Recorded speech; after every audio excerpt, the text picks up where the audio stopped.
Hello, hello, hello, everyone. Welcome on in. Thank you for being here tonight. I appreciate you all so much. This is some more Kingdom Come Deliverance. Let's just jump straight into it.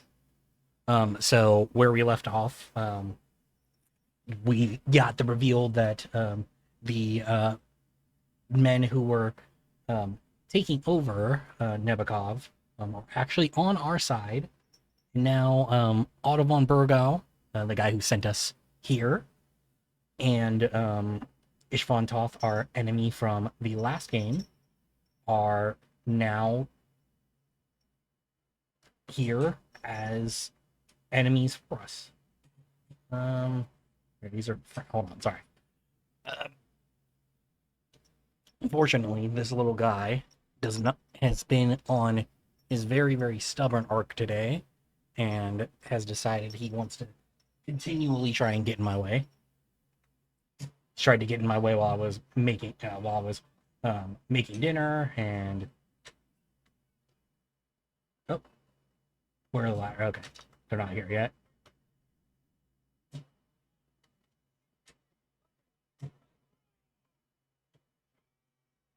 Right, so we gotta wait till they try and bring the ladder up, and then right or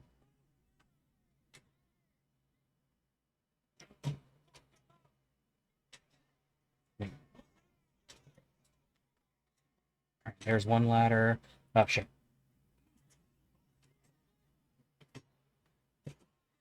All right, and then knock down this one. I didn't think they'd go in multiple places. Um, let me go. Um, Knock down this one.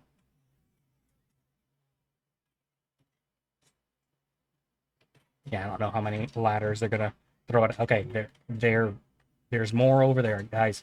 Guys, let me out. Why, why are you not letting me through? There's a guy right here. Turn around, you stupid fuck. Okay, let me through.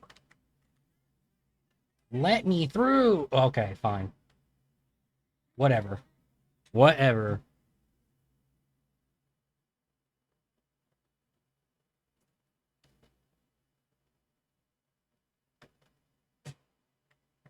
All right. Dropping stones. While defending the fortress, you can drop stones on enemies. Pick up a stone from the pile, stand over an enemy, and drop it. Need a lift stone, select target, drop stone.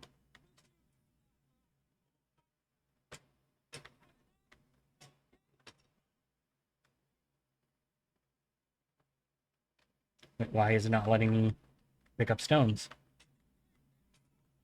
Are they just doing so well at blocking here that I don't need to? All right, here we go, I think. Maybe.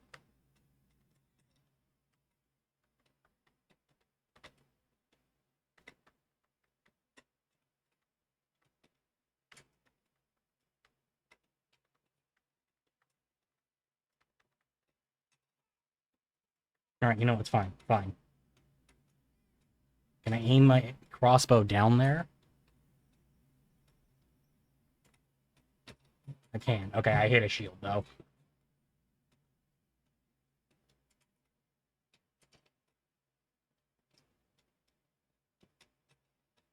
All right. That's not working.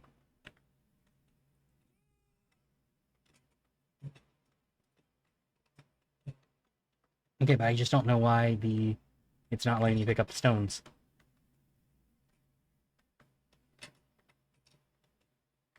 It's like I'm right here next to the stones. You gave me the tutorial, just let me pick up the stones.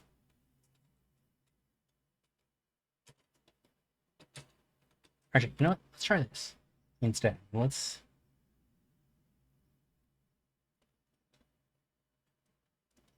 me switch to my pistol and see if I can maybe aim that down here instead.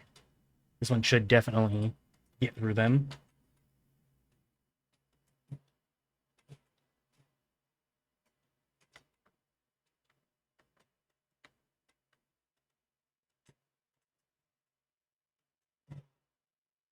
No, it did not. All right. Never mind.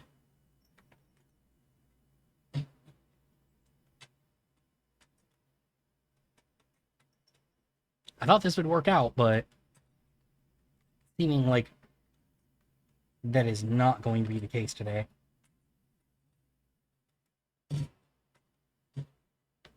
Yeah, I think it's possible that only the rocks will work here, so... What? Fine. Wait, no, I can't even drop down there. Never mind. Alright,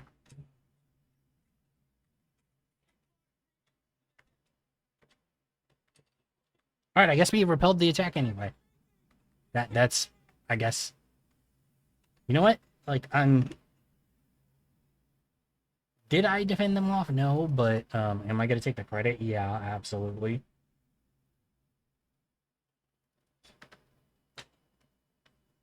Like, I didn't do anything there, but...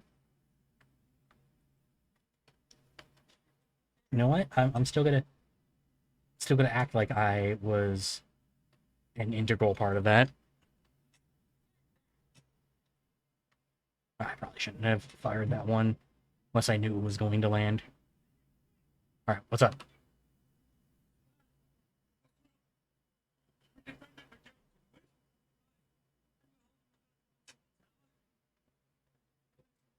Hmm.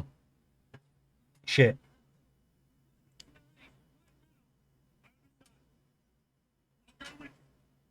All right, well, I mean, I had a feeling they probably would. It's not really all that surprising that they did.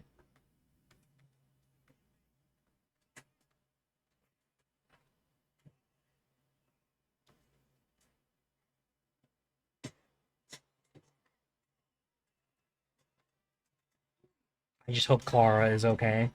Hope she moved somewhere else. Shit. Ah!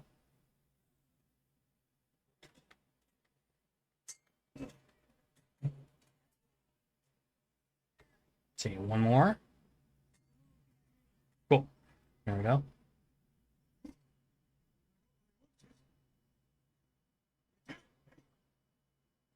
Yeah, I mean, that's just the first wave. They have way more in reserves, so... Okay, you know what?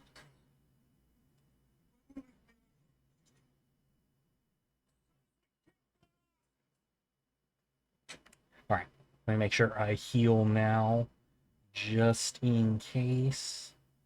But I really only have a strong one. But, okay, I do have some regular marigolds. I didn't want to burn my strong one this early.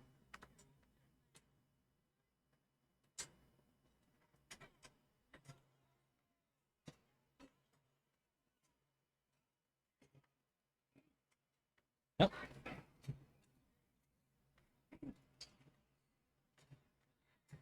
Alright, and then I'm gonna make sure I battle cry. So I get the additional help.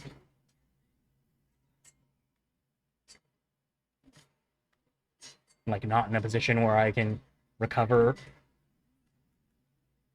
my stamina at all. So that's fun. That's fun. Fuck. Ah! Yeah, I think battle... Oh. Okay, cool. I got to wherever the cutscene is. I was like, I don't think I'm going to be able to, like, hold these stairs like this all that well.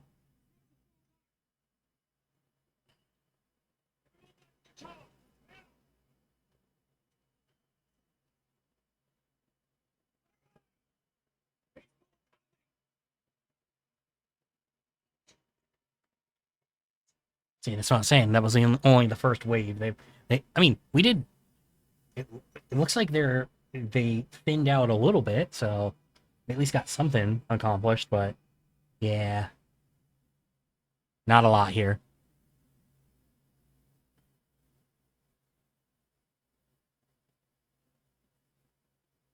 They didn't get a chance to explore the tower, but I don't think there's too much here.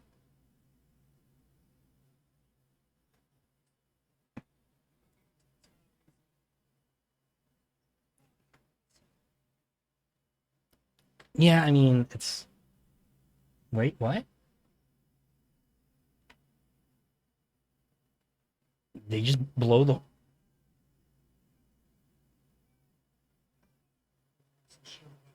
Yeah, interesting. Yeah, maybe have like a catapult?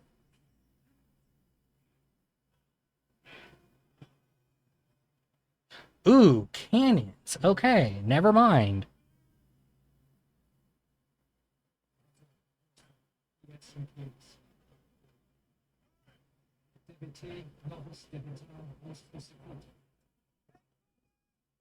I mean, there's a chance that it fails. Just blow up back in there.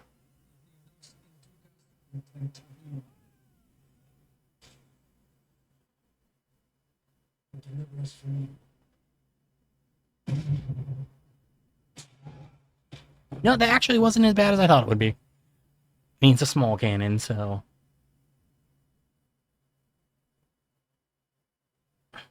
But yeah, I'm not at all surprised that the guys from Prague have that shit because they've got a real military force and not just their little citizen militias that we have out here. Fuck. Ugh. I don't think Henry's recovering from that one.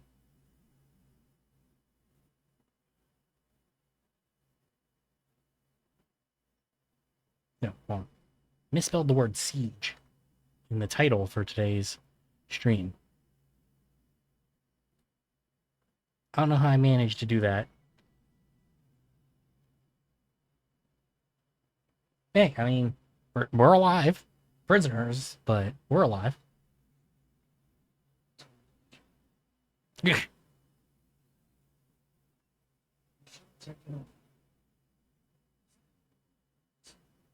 Yeah.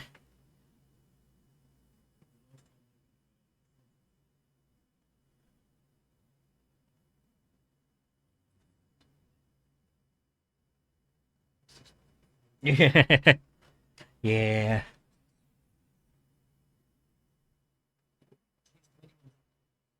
Yeah, I mean, it's fine. It's fine.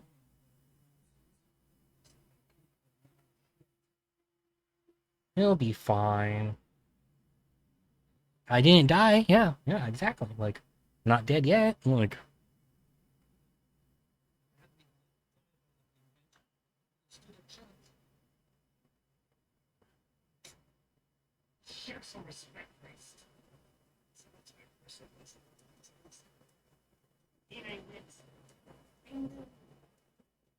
yeah.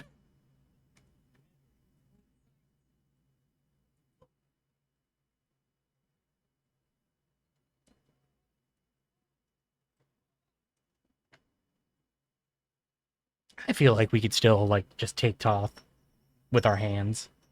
Be fine. At least Henry get his revenge.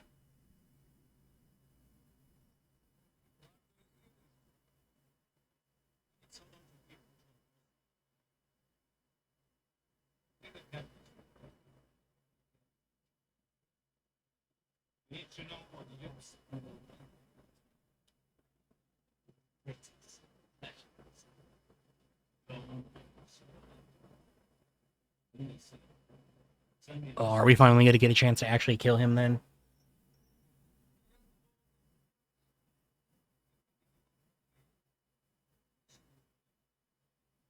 Yeah, that also makes sense. Unfortunately.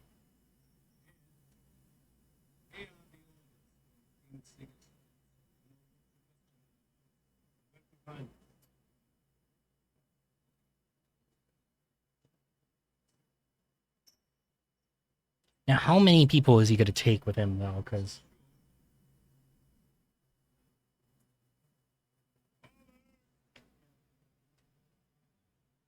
Because they're. I mean, he does need some sort of party with him, but like, how undefended is he going to leave the castle? It's not like I haven't broken into the jails before.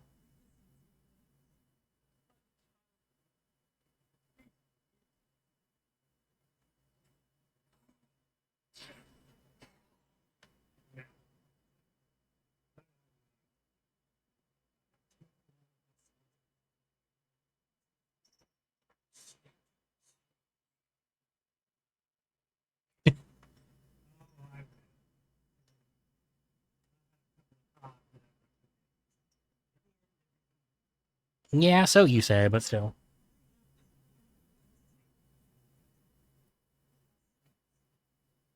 I thought we'd be going back to Ratai, but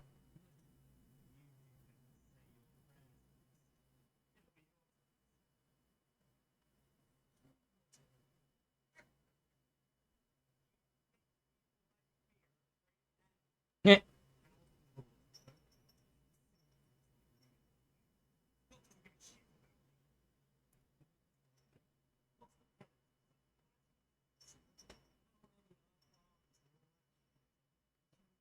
no shit. Damn. I didn't mean to skip the dialogue, but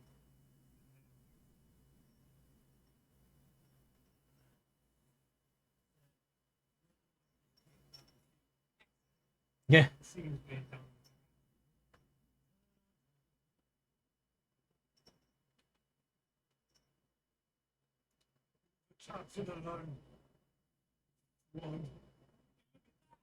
Yeah. Yeah, I do. I do actually.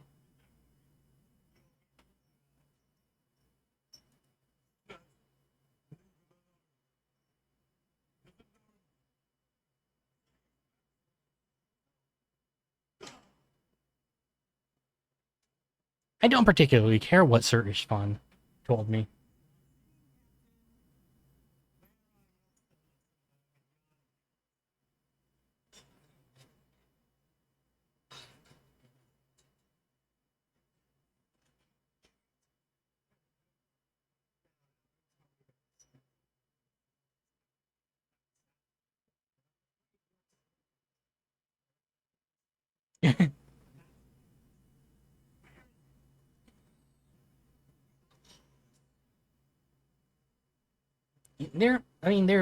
they're pretty bad. I mean, everybody here is kind of bad at the interrogation.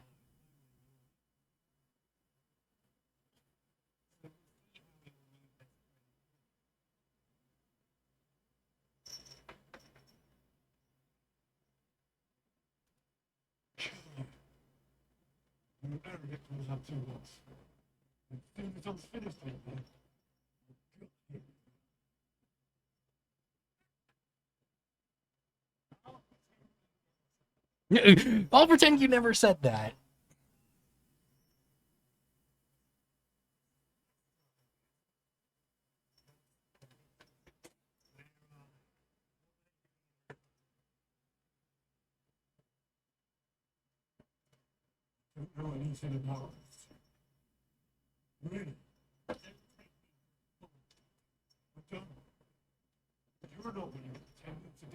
Well,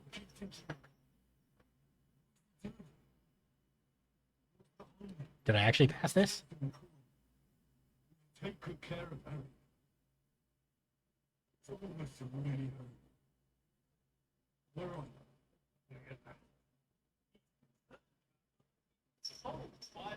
I think I failed that, but who knows?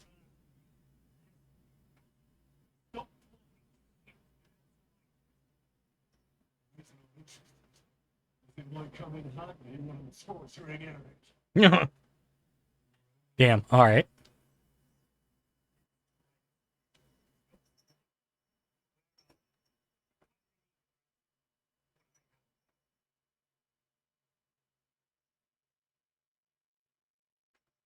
I mean, I guess I can try this.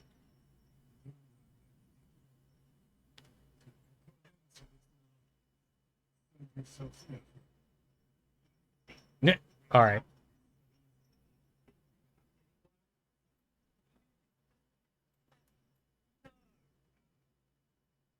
Yeah, it was worth a shot, I guess.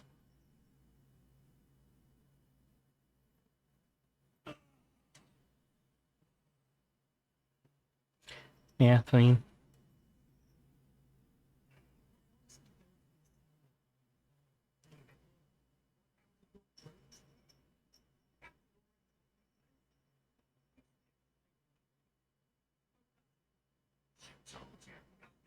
yeah.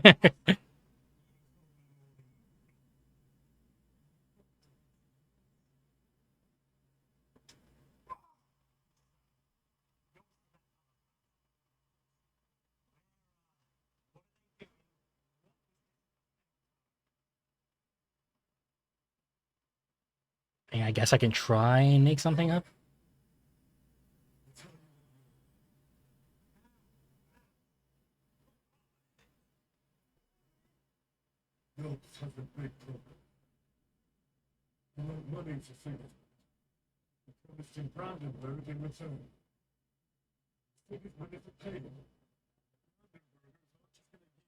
I mean, that sounds like something that would be valuable. Like, and actually, like, make sense.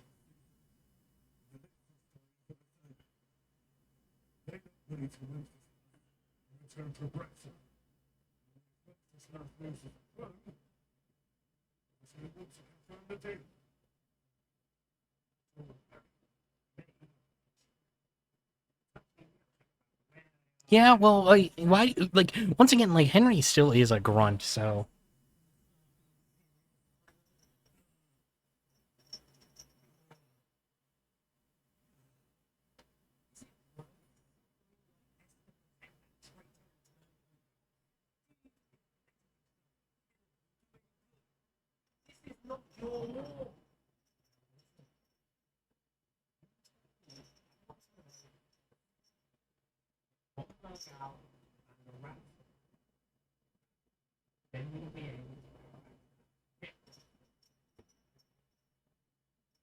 Yeah, I don't know anything. I am a nobody.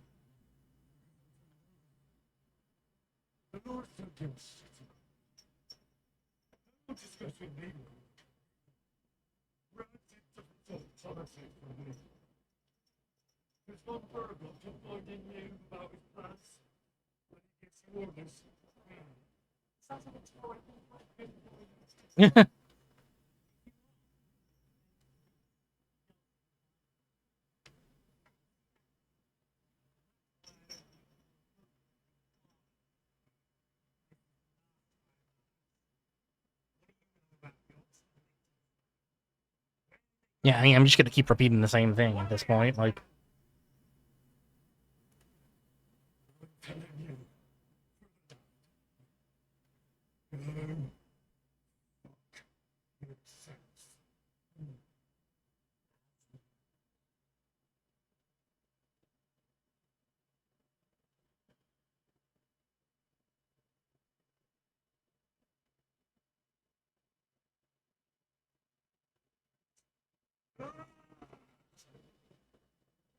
that's probably like not even the worst injury Henry has gotten.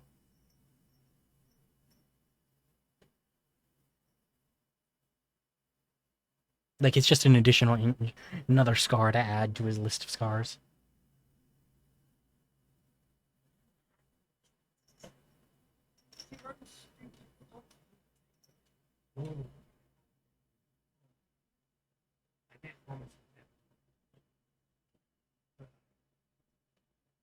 Okay, get off of my keyboard, dude. Go somewhere else.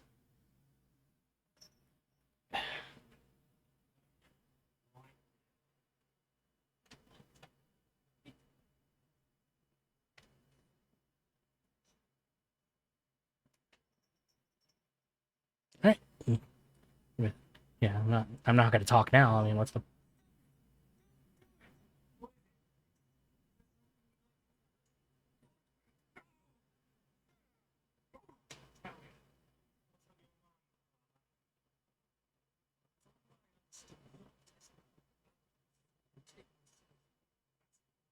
Yeah, like that's.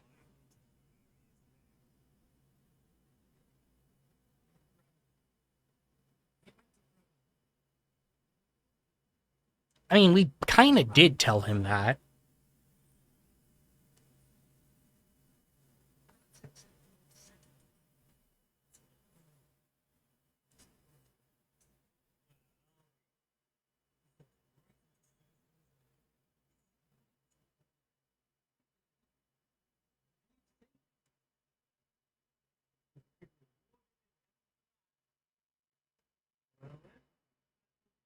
Yeah, but still, like,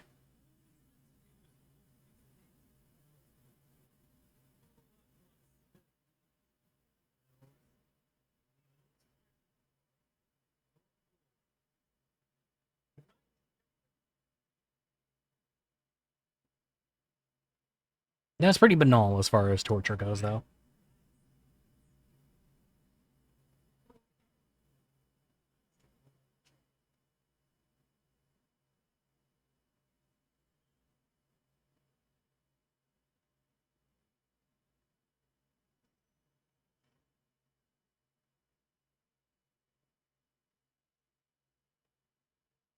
All right, how are we going to get ourselves out of this one, though?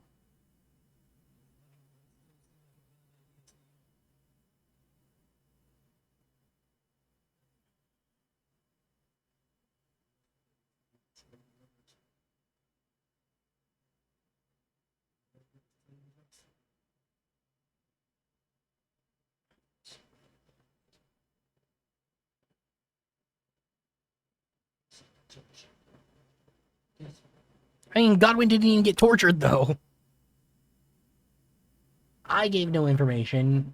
We don't know how much information Zizja did, but, like, Godwin didn't even get fucking tortured.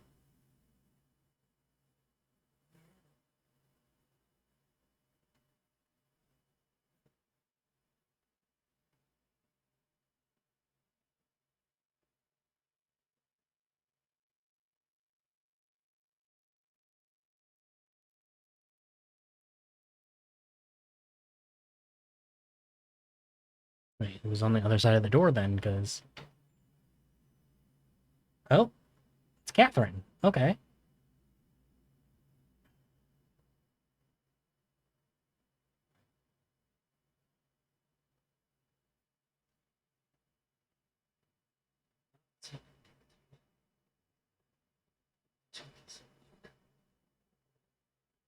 Okay, so she does know them. So, were were some of his men about to rape one of his, like, agents? Like, that's... I guess that's why he killed him, because...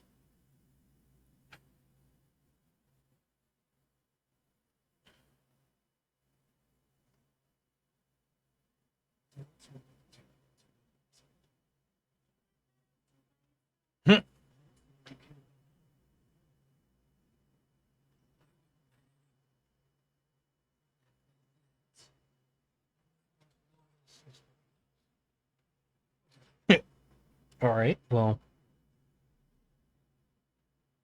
So you did recognize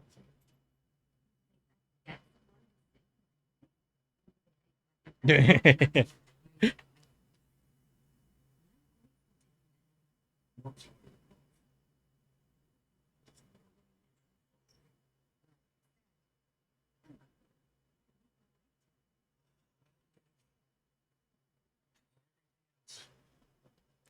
Yeah, I mean, at least we'll be able to get out somehow.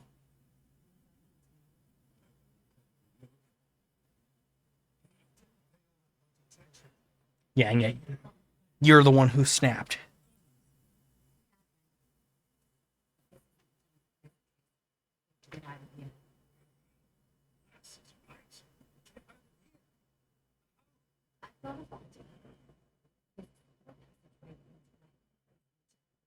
Oh, interesting. Why would they have a passageway that goes that...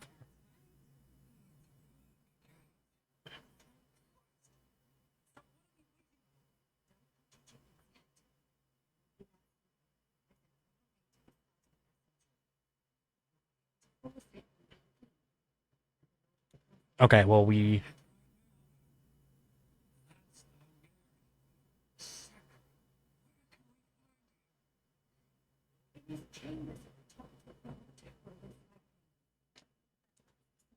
I... I might be able to get to there, like...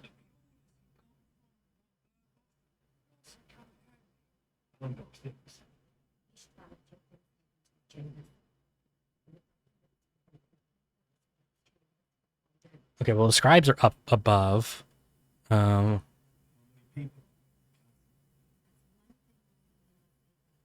Okay, a lot of them did leave. Okay, good.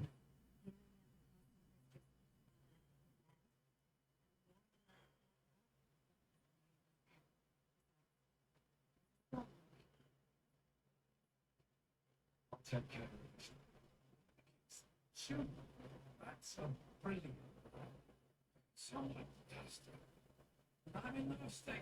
Yeah, I mean, I guess. Don't worry.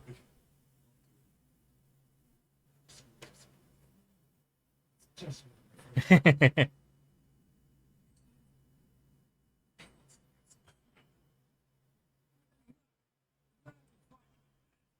do what's attack a strong way, but Henry has to be Yeah.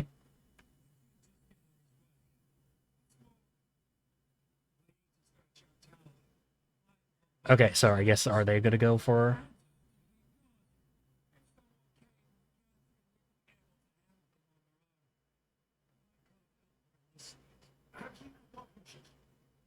I'm supposed to bring it home in one piece. Yeah, and Capon, who's not here, so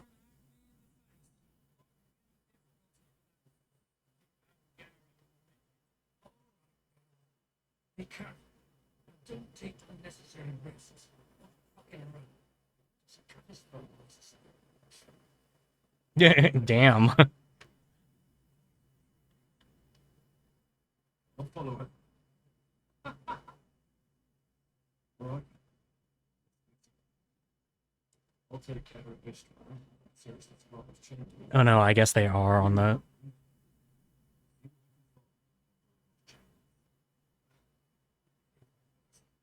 Yeah, all right. Do the simple. Wait, it's simple. Strong. I don't think the poor bastard was guarding us. True, true, true. It'll also probably be. I would hope so.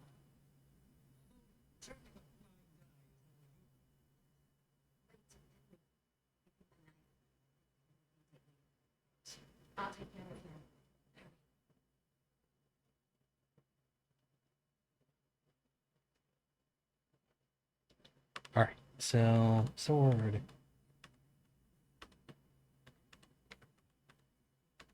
Let's see. Am I gonna be able? Would this actually help me though? In the sense of like, would I actually be able to like act like I'm actually one of the guards?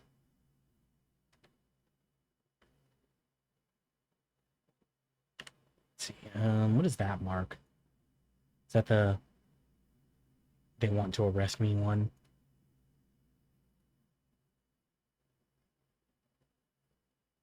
Um, was tortured. See, what does that do? Result your agility and vitality are reduced. Okay, it's not great, but could be worse.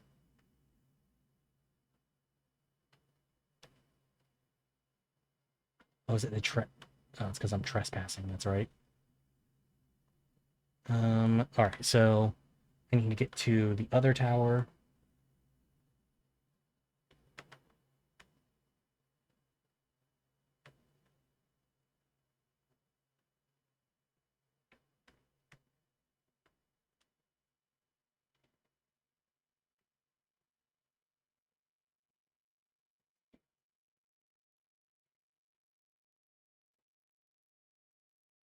Um, right. They didn't see me at least. Like I said, I don't know if like it did. Hold on. Sorry. I check and make sure this is all right. I don't know if like any sort of 'cause I mean, I feel like the couple of times I tried it, um, there's been no sort of like disguise thing, so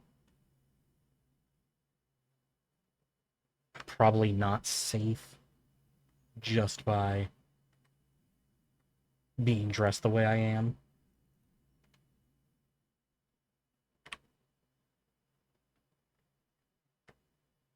But I can at least attempt it.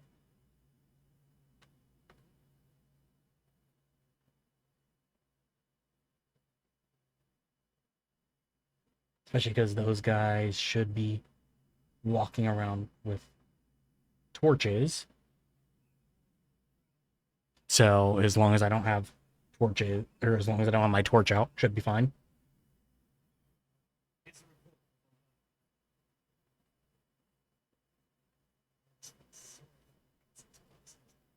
But we got what we want. The main thing is find your spot.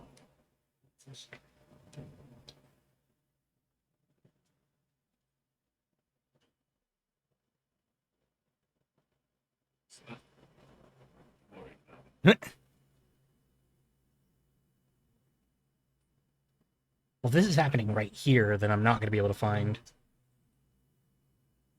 I'm not going to be able to find him, you know, asleep. Anything on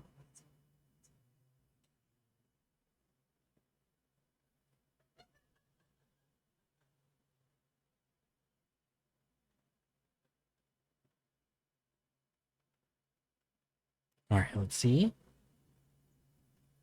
Is Henry going to do anything dumb and, like, try and openly challenge him here, or...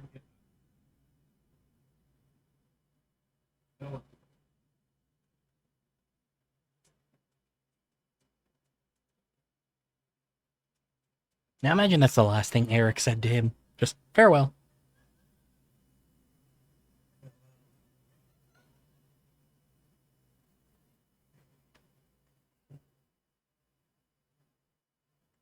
Alright, so...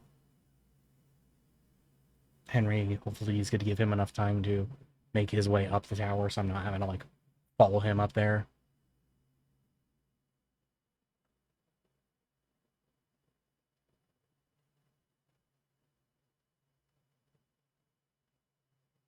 Oh, and it's a good thing I decided to go this way. Because there's a guard.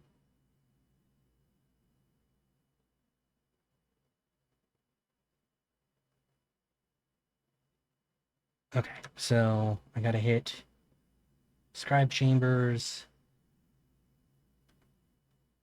search Ishvan's chambers.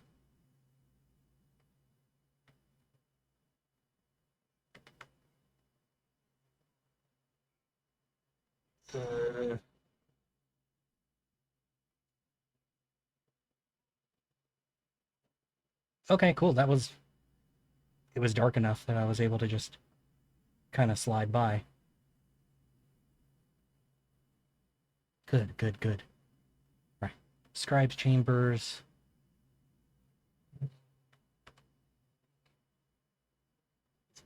Henry, you say that like this, like we haven't been here before. I will take the spectacles too. Money.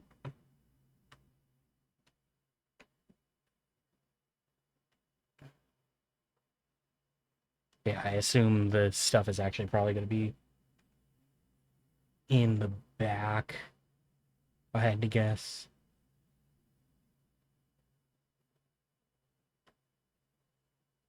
Oh, no, no, no, it's definitely not in the back.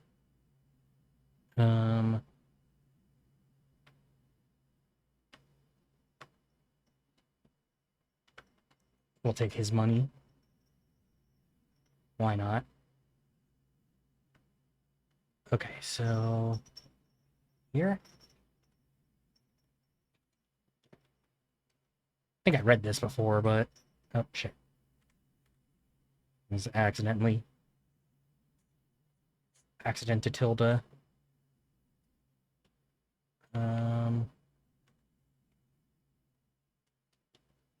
Yeah, also not Sigismund's orders.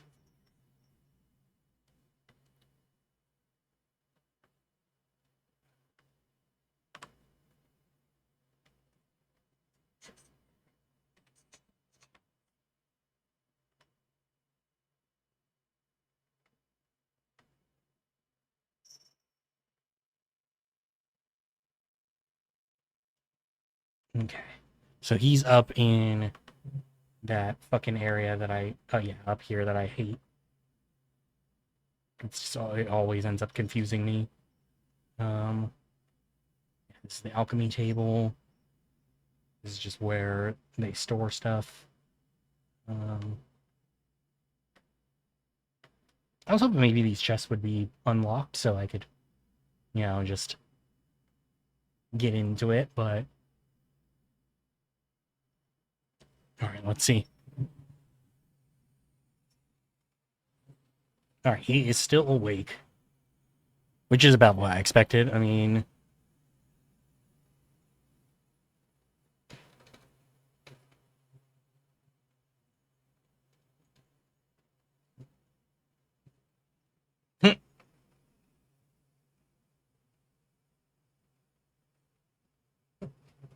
yeah, nobody to defend you this time.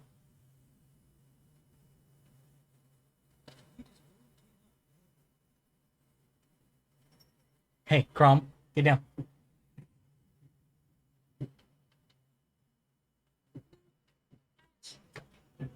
I'm actually really happy we finally get to fight him for real.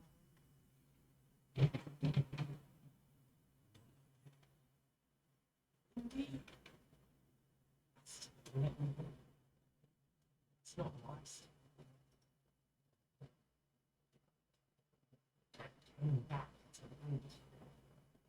Yeah, well, this time I won't make that same mistake.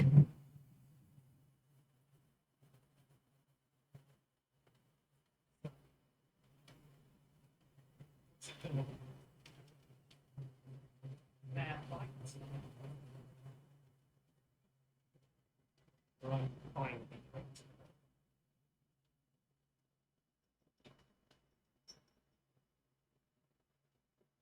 Let's talk first.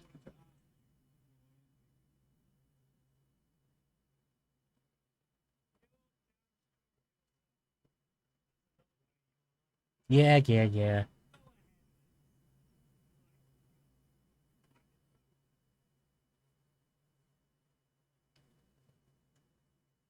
Yeah, why'd you join Jishka?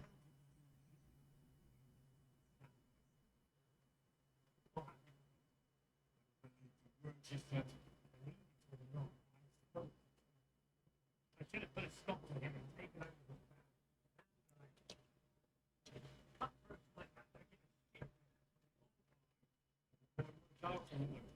the Yeah.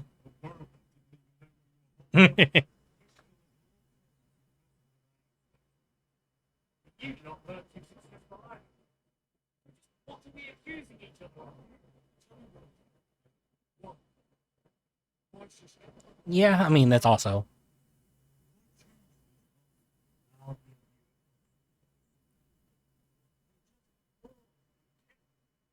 Hey, Joshi, how you doing? Good morning to you, too. It's 10 p.m. here, but good morning to you. How's it going?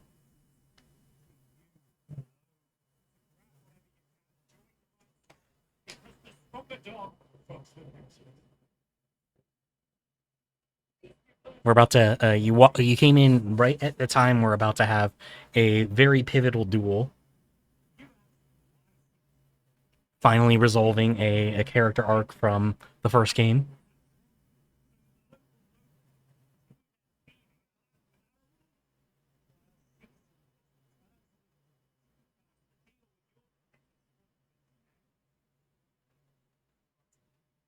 Yeah. I mean, it's not super late, but yeah, it's 10 p.m. um, well, how'd you rest? I'm doing all right though. I'm doing all right.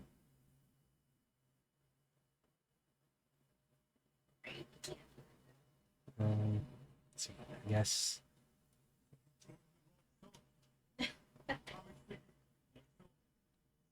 Let me know when's your next break. like 10 minutes.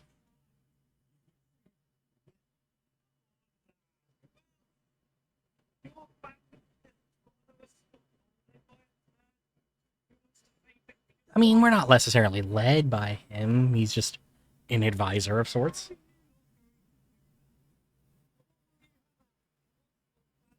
This turncoat also historically actually does become king, at least for a little bit.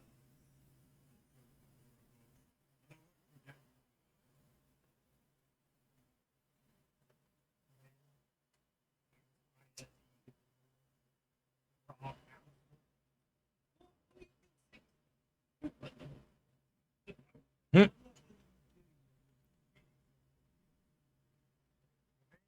Yeah, it is a lot of dialogue, but um, if you're, it's I find a lot of interest in it. It's very, it's very heavy on like actual simulation stuff. So like combat is a little bit more realistic, and at least in the first game, you start off kind of completely unskilled entirely.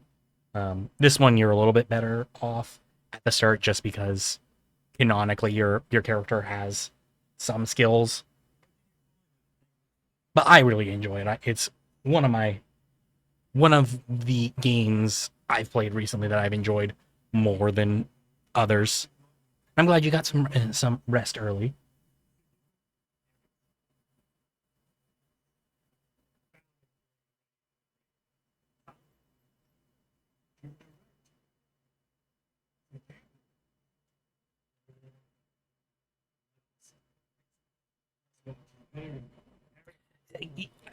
It's not exactly a medieval simulation game, but like the developers went out of their way to try and make um, the combat and everything feel a lot more realistic.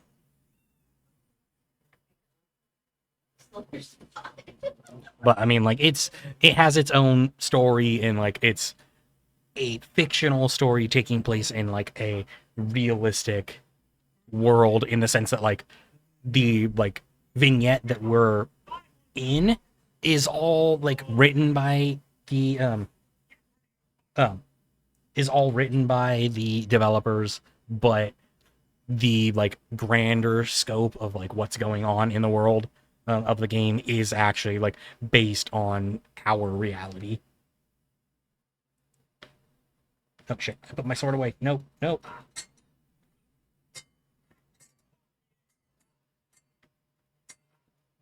But as you can see here, I have like this the wheel here of um where my sword strikes are. Like you do have to actually like direct your sword.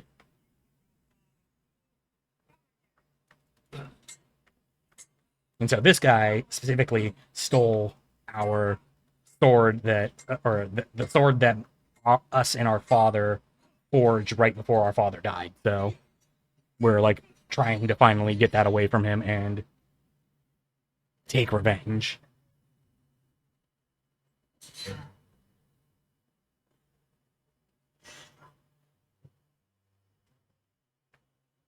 Like literally, with Robin like walking up here, he got into that foul position. Yeah. Yeah, he's trying to tell her like, this is my space. Don't.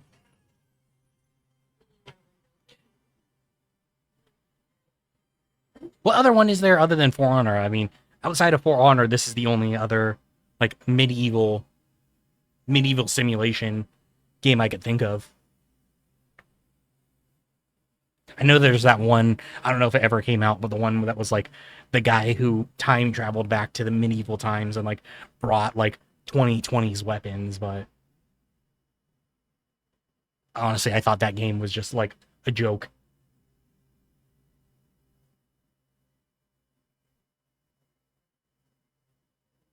Yeah, we finally got our sword back.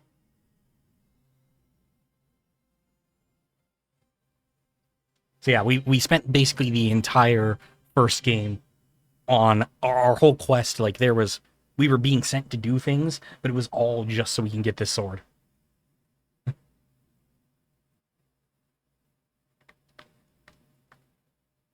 right. Don't have any lockpicks because he has all my equipment. I gotta figure out where. Probably upstairs, I would assume.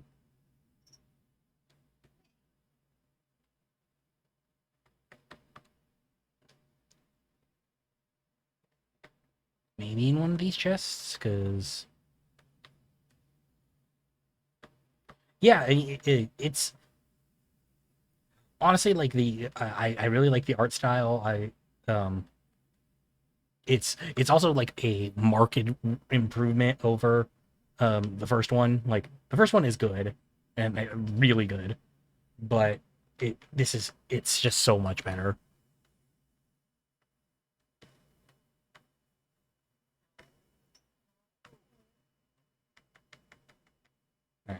I will take his tailor kit.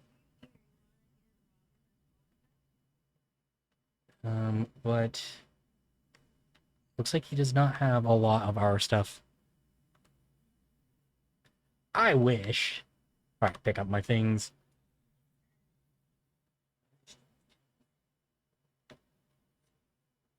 All right, I'm a little over encumbered. All right, cool. Did switch me back to my gear. Let's see, what about my outfits? Are my outfits still good? Cool. So yeah, one thing that this game did over the first is because there's a lot more dialogue and more situations where you have to either stealth or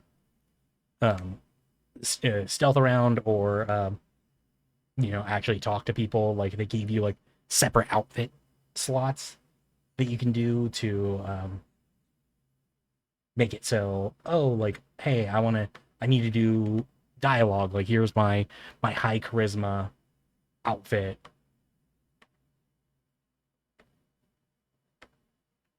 Actually, what was that? It's probably not super important.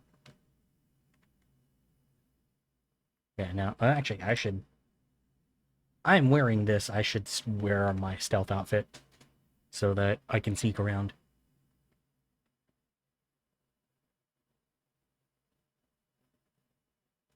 Especially because there's a lot of corners here where guards could catch me.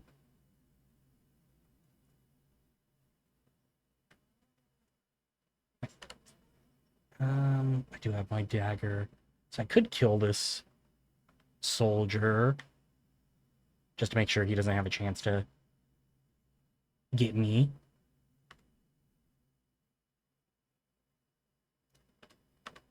I'll steal the potion too, why not?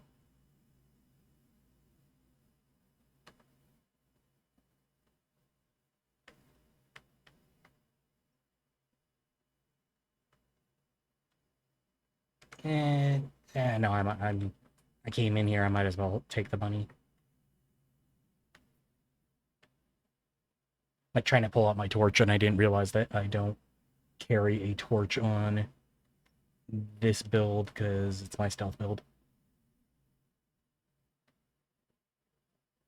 Okay, and then cross here, go through the kitchen or through the dining room because nobody's over here. Can't sprint, which is fine. Yeah, now I gotta meet up with the rest of my gang.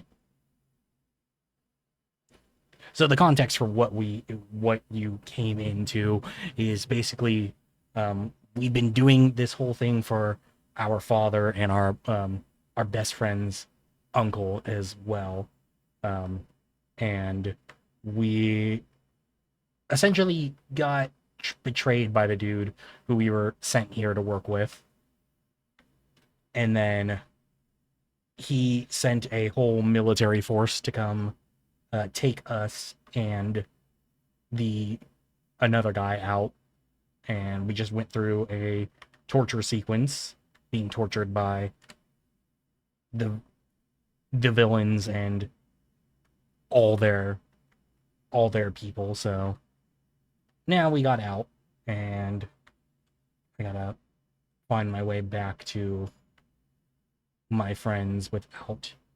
Oh, hey. You need to move though, buddy. You are in the way. Say hi. Say hello. Alright. I go somewhere else. Yeah, go over to mall.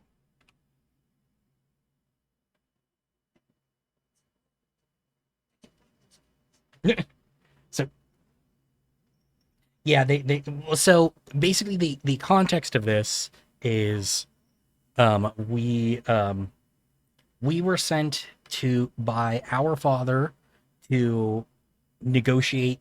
So basically there's this whole civil war going on between like the king and his brother who wants to depose him and become the king.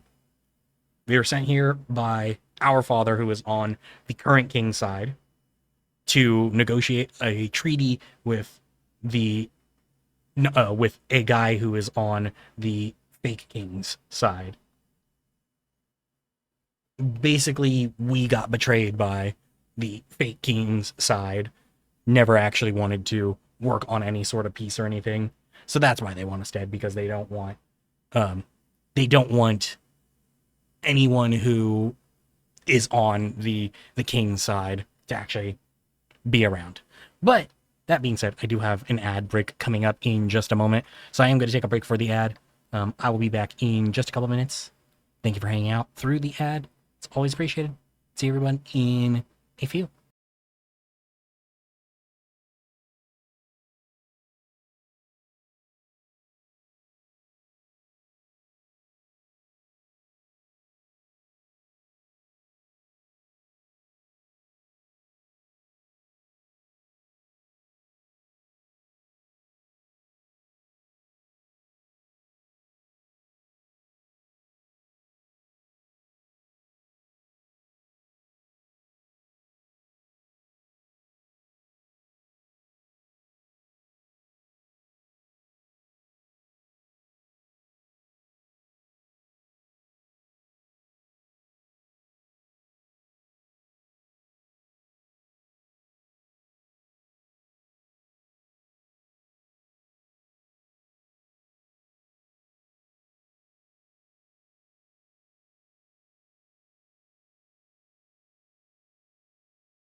All right, thank you for hanging out through the ad. Always appreciated. Helps out the channel a bunch.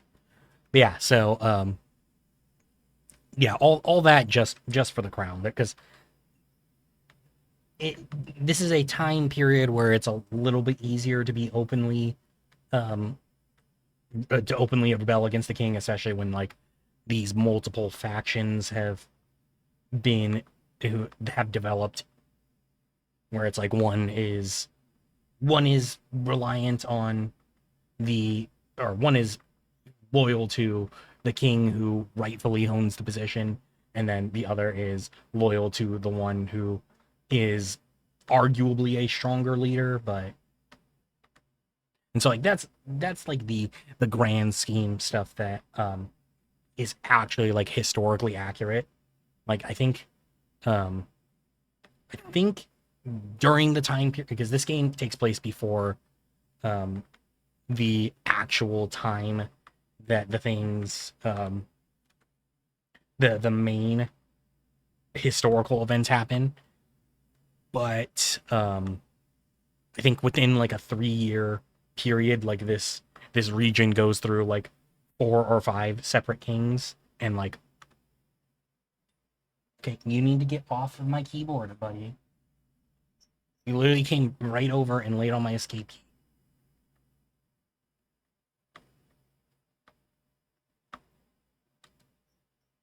We'll take this recipe for lullaby potion, and the groschen, and the skill book. What? There's so much here. All right, cool. Yeah, I think they went through like 4 separate kings, and like 3 of them are at least major or minor characters in the game. Most of them being like, I can't, but it's the one who comes over and likes to mess with both mine and my wife's stuff. Actually, speaking of that, give me 1 second. I know I just took a break for the ad, but give me just 1 second. I'm gonna go get him his own keyboard, so maybe he'll leave us alone.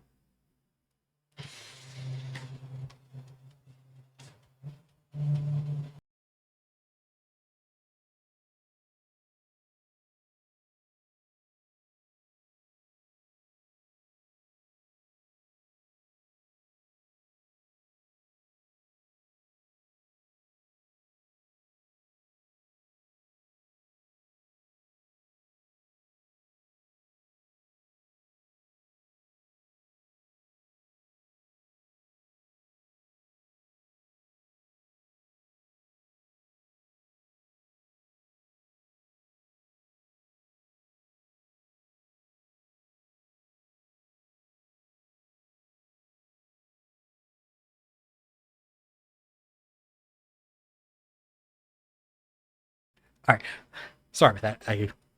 Let's see if that works though for me, giving him something to distract himself. More keyboards. So instead of messing with my keyboard. Yeah, definitely. I mean, the first game, like I said, it's a little bit harder of a play, just because it's a lot more like, or a lot less refined.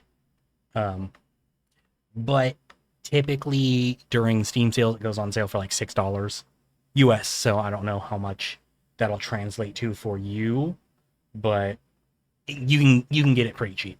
Whereas this one came out this year, so it's still pretty expensive. I think this past Steam sale, it went on sale for like $13 off, but it's still cheaper than still only like $60. I really enjoy both games. I do think that like the the second one gives you a little like a decent amount of context for what's going on, to where you don't have to play the first game, but I think that playing the first game is worth it. But if somebody really just wants to like not have to deal with the more annoying aspects of the first game, jumping straight into the second is fine. I have seen a lot of people um online who specifically said that like the first game's like jankiness turned them off a lot, and so they didn't finish it. But they ended up actually loving the second because it refined a lot of that. And I mean, a large part of that comes from, I think the first game had a like,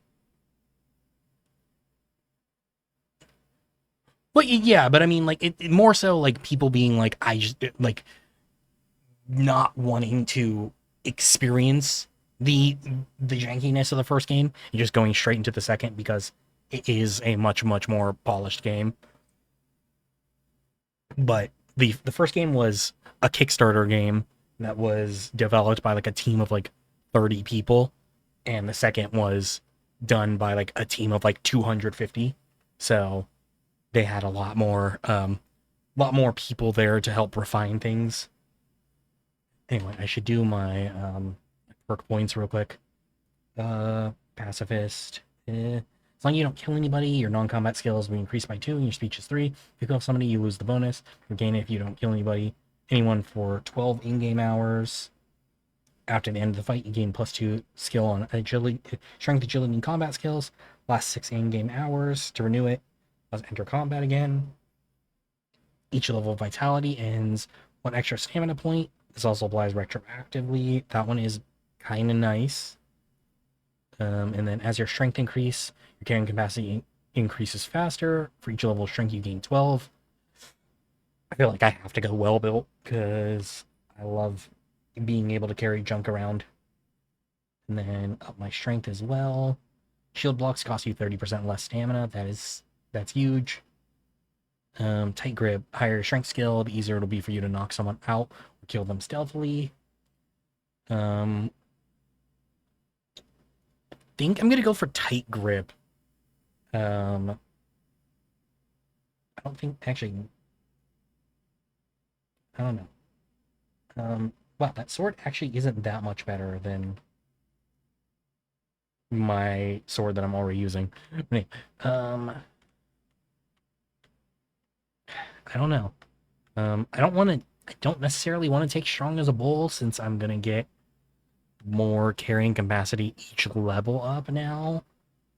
So I'll go Vanguard. I might regret that at some point, but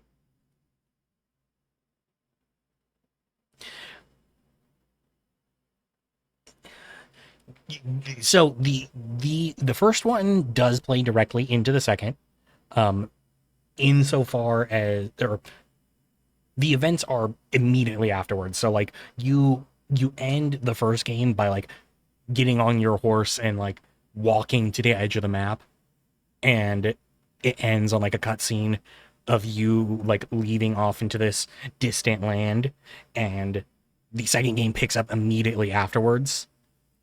If you want to enjoy the story, I say you do need to play the first one to actually get the full effect of the second one. But because we're in the second one, you're in like a completely different region than the first, so you're talking to new people enough that you keep kind of mentioning things that happened in the first game.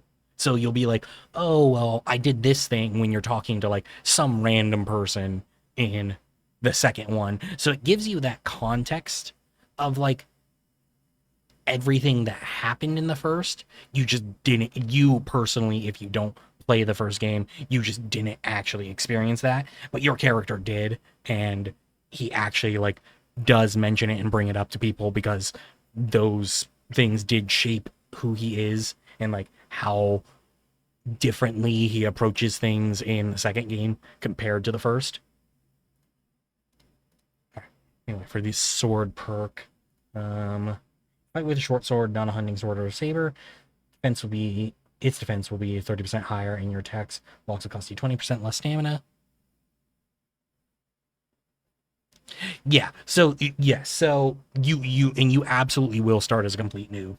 You're at the beginning of the game, you struggle to take on like the lowest level enemies because your character is a peasant who is only at the start of the first game, you've only been screwing around with a sword for the last week, and you have an actual military force that attacks your home. So like you and like your area is being raided by military personnel essentially. So like you are fighting against people who like are 100% more skilled than you. And then as you like go through the game, you naturally develop the skills. And it actually feels, or at least for me, like playing the first one, the winning fights like in the later game feels so earned because like I remember where my character was at the beginning, where like I was struggling to take on one dude, and then like midway through the game you're able to like take on like 3 and 4 dudes and 5, you know. And luckily the game is also like smart enough in the sense that like for, because obviously it's taking place in like a very like militaristic time, and you get embroiled in this like civil war conflict. So anytime it gives you like more than like 3 enemies to deal with, it gives you somebody else with you, so you don't have to like, because no matter what, like no, to maintain the realistic aspect of the game, like your character could not take on 4 and 5 and 6 and so on, like highly trained military professionals. But if he has some military professionals alongside him, yeah, it's a little bit a little bit more understandable that like some fucking dude was able to actually like maybe survive. Like, yeah, it's worth it. I think it's worth it to play both, but I understand people who don't necessarily want to. The second one is absolutely worth playing. Effective, successful opening strike will be greatly enhanced. That is nice, because I do get opening strikes fairly frequently, but form a combo, you'll gain +5 to your swordsmanship skill, make subsequent attacks easier to perform and more powerful. Effects last 30 seconds. I'm using a short sword right now, or cleaver, or sword. That is actually a short sword. So yeah, I'm gonna go with Whirlwind for right now. What's that? Okay, you look like you had something to say.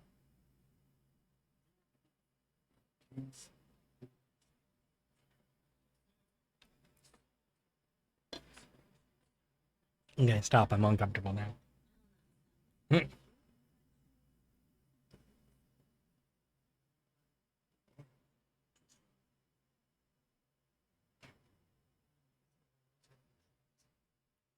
I feel like probably nothing much has changed, but I'm gonna say I feel great. I feel fantastic. I got my revenge.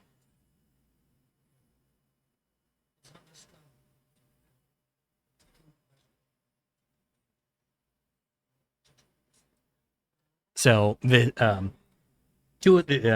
two characters that are in frame right here are both new characters to this game, but the old bald man is a major character from the first game. So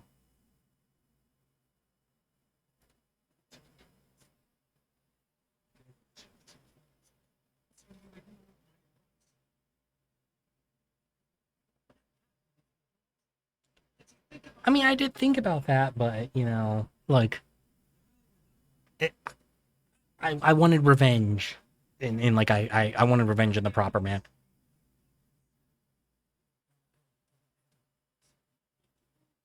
No, I mean the old bald man. Yeah, I mean the old bald man, the one in the center right now.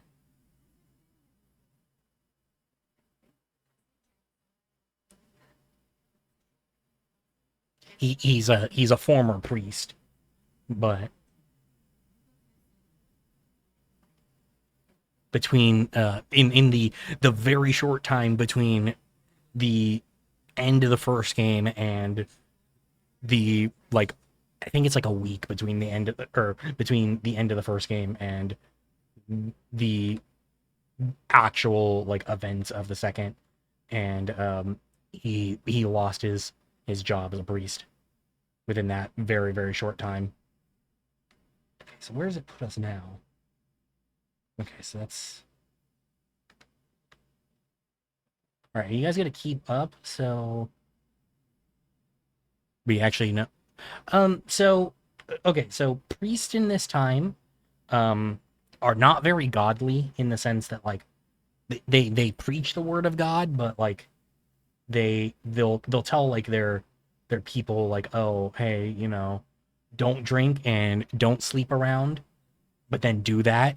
And um this guy Godwin did all of that, went on a very debaucherous trip with Henry, the main character, and then the next morning was so hung over that he made Henry preach for him, which is insanely illegal at this time.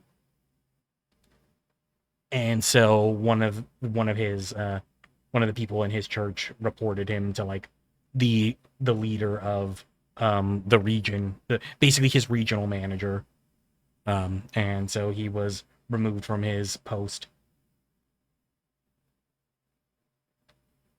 Man, this route actually goes kind of deep. I was not expecting that.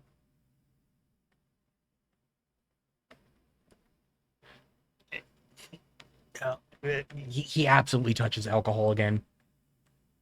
He actually like so like we're here on like a mission. We're here on a mission, and he was sent basically because like the people who sent us on the mission were like, hey, they should be like he should be back by now. Can you go like make sure he's good? Um, and immediately once he like finds you, even though we were already in trouble, he was like, well, I kind of need a drink now that I found you.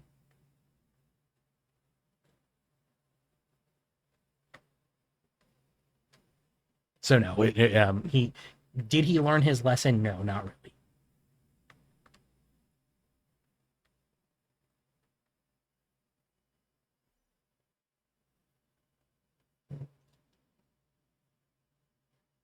All right. Well, I mean, that storm probably could have helped if we needed to. Yeah. So it is one priest who. So he openly says in the game that like um he actually went and fought in another war before he became a priest. Like the priest was his retirement job. He's a former soldier. So they were basically like, we need to send a soldier who can handle himself by himself, but also is very like aware of who Henry is. Like we can't send somebody wet behind the ears, essentially.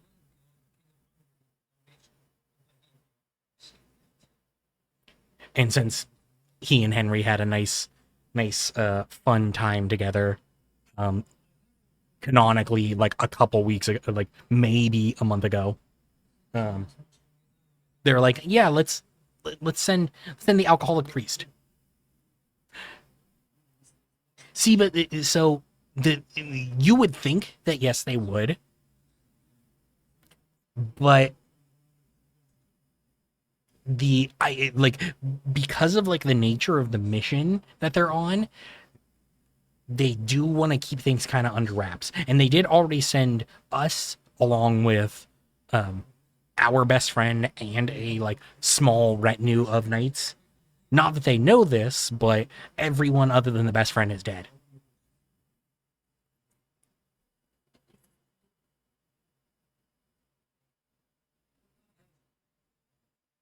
Yeah. There's like it's like one of those things where like I don't want to tell you too much because you did say that you do want to play the game.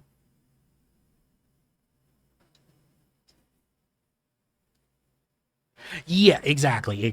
So there's a lot of like there's a lot of like political intrigue behind it, and also just like so on top of that, you'll find out in the first game, and this is not necessarily a spoiler, but because of the whole peasantry thing, like your main character isn't necessarily a knight. And so there are a lot of people also who don't necessarily approve of him being given the job that he is because he's not actually a knight.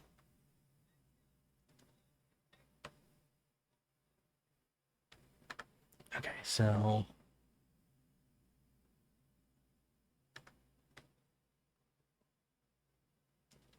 I'm actually going to stay up in the hills because I don't think there's any guys up here. I do want to be careful because this area is super rocky. Yeah, no, so I mean, like every mission that Henry has gone on has been or has been some degree of a success. There have been some where like his part of the mission has been um successful, but the mission itself like wasn't a complete failure. Oh shit. Uh Wait, how close am I? No, actually that might not be an enemy camp. Um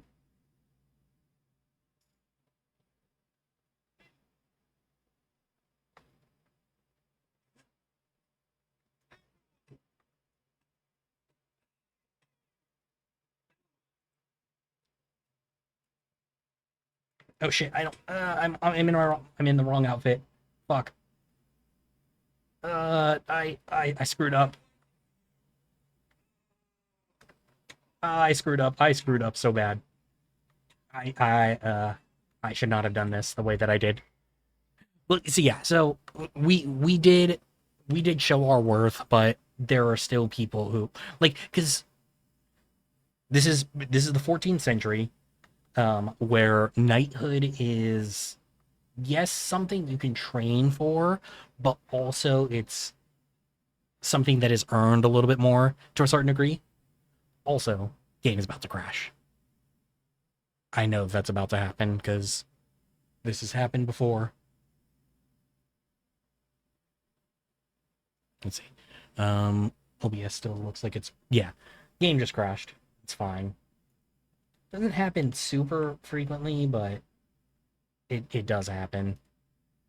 Um yeah, so we have proved our worth, but there are certain people, especially in like the nobility, who think that being a knight is a something a little bit more earned than what we do, and also it's something that by birthright you get, not necessarily just by being a very good boy and being very good at your job. And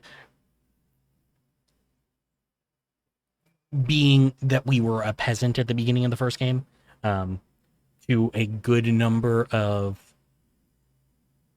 people in the context of the world, we have no, like there's no way that we could ever earn the position of knight, even if we like were to slay the fake king ourselves. They still would probably be like, yeah, no, like he's not a knight though.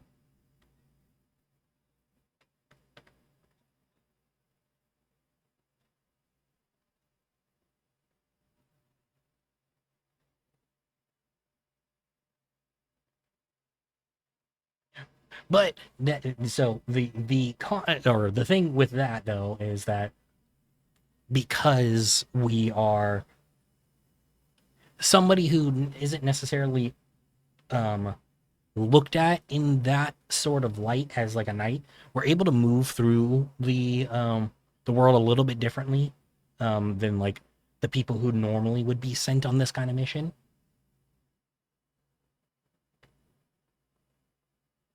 So it's like it works to our advantage in one way and not to our advantage in another, but not necessarily like a spy, but more like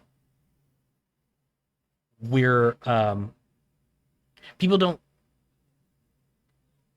think of us in like they're not as afraid of us as they would be of or worried about us as they would be of like an actual knight.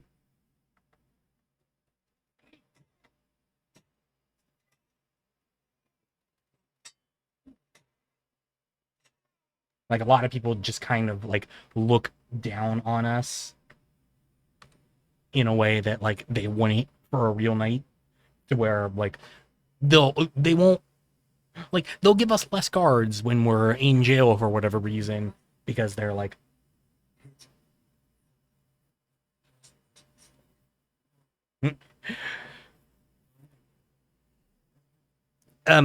there is a like a counter thing that the AI can do um against like stealth kills. That's like the well-trained military force versus just some guy who got into a decent amount of fights and trained from the started from the bottom, but didn't necessarily get the actual training.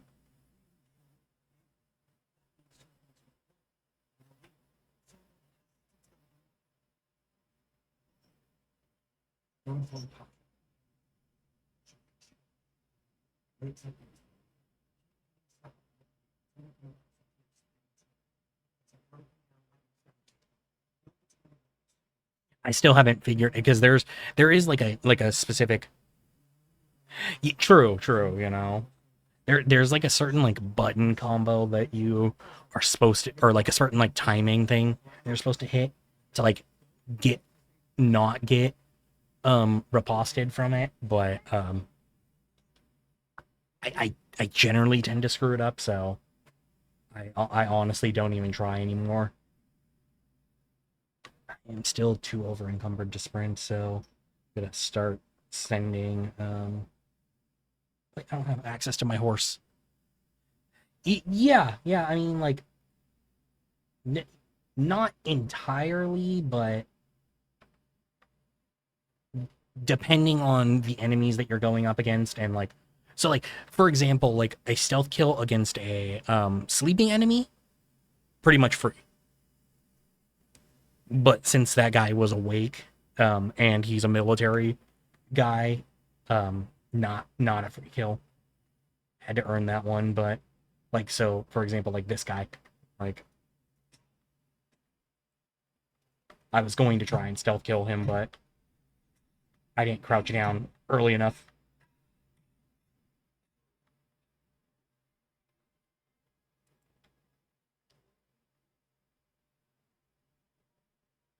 Sucks that I don't have access to my horse right now, because I do need to dump some of my gear that I am holding.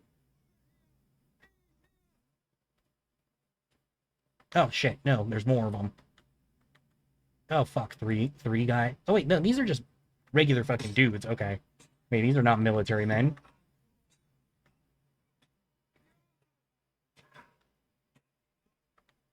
All right, I might die here though. I was a little bit too cocky here.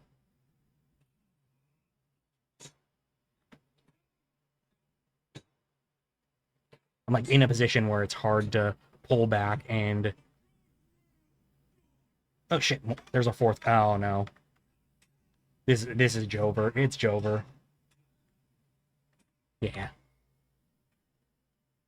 Yeah, so your sword does take basically all your swords, your weapons and your armor all take damage. Um but the big thing is actually stamina. So like basically if I have a full stamina bar, um the enemy attacks are not actually damaging my health. They're damaging my armor. But once your stamina drops, then the attacks start damaging your actual health. So it's like kind of a double-edged sword where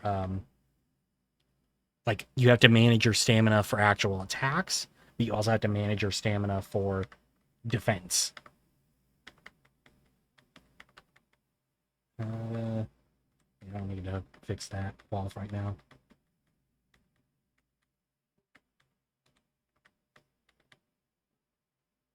Yeah. Fix that stuff. Fix my boots real quick. Thought I saw something say that it was down low. Yeah, yeah. So stamina is everything. It's kind of the way you have to think about it, is just stamina is everything.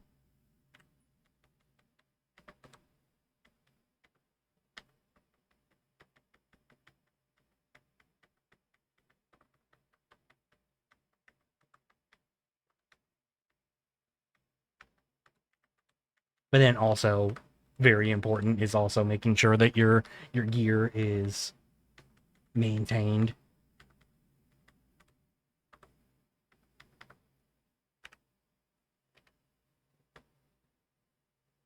Which is what I was doing right there, because my gear was kind of screwed. All right. So I'm crouched down.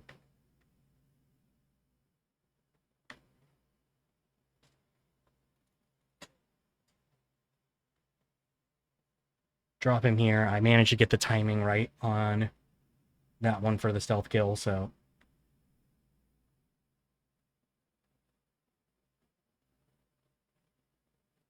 sucks that I can't sprint, because I have too much shit, and I do want to hold on to all of it, because money is nice.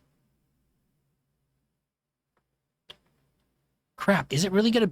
Oh my god, is it gonna crash here again? I guess the game just doesn't... Wait, hold on. No, never mind. It looked like it was gonna come back, but the game really doesn't like me right now.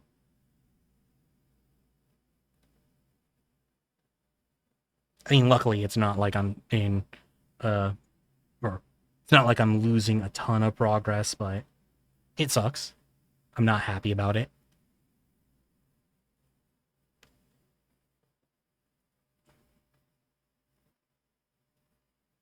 All right, but this time we should be good.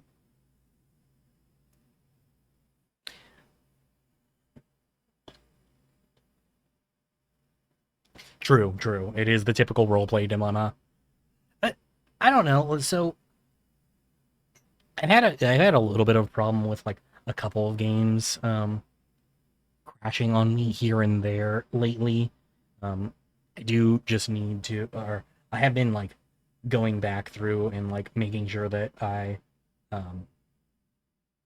verify the integrity of everything frequently. So I just need to. I don't think I've done that because I've been off my computer for a while. So I probably need to take care of that after this.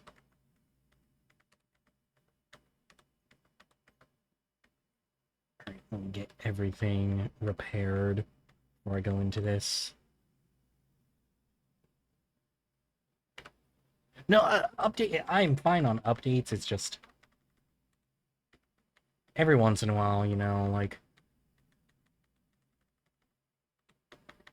fix my dagger. Shoes. I don't need to fix my crossbow. Might as well. And then let me also do this tailor kit since I stole it, and I don't think anybody will come up on me and get mad at me about stealing it, but it's worth just making sure. Actually, let me see it. Not that this needs to be updated, but let me see if there's anything else that is running in the background, updating that maybe.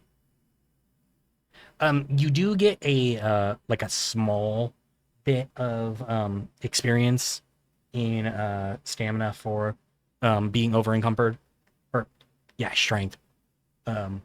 In one of the two for being over encumbered.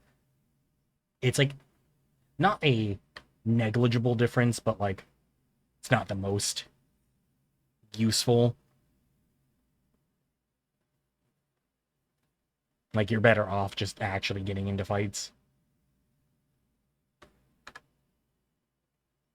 Okay, so I want to stay up here like I was planning on. I do also have a perk that lets me pick flowers and gain a small amount of strength, so I actually use that a little bit more frequently than the over encumbered thing, because being able to sprint is kind of important.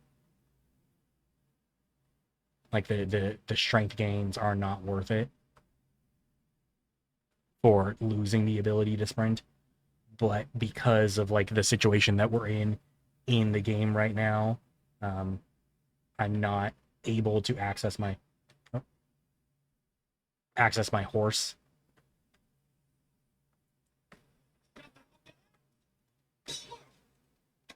Shit. All fucking five of them are coming at four of them are coming at me. Five, and I'm up against a rock, aren't I? Yeah.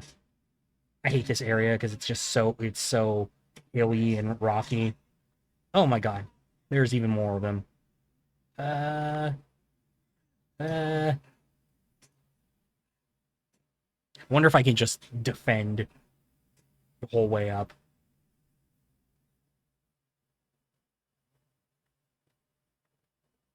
God, there are so many of them. See, like normally in a fight like this, I would like if this were like a fight that I was intended to do, I would have at least one ally with me, but since it's not, they basically alerted everyone. Like so, when one of them found me, all of them found me. It's the Metal Gear Solid where one person, even though like in theory like it shouldn't work that way since they don't have any like communication with each other because there's no like radios or anything, but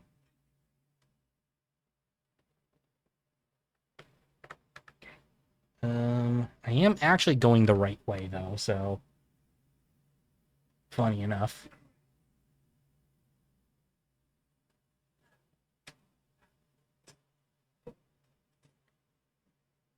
So it's like maybe I could just cross the checkpoints that I need. Yeah, they usually have horns, but I didn't hear a horn sound this time.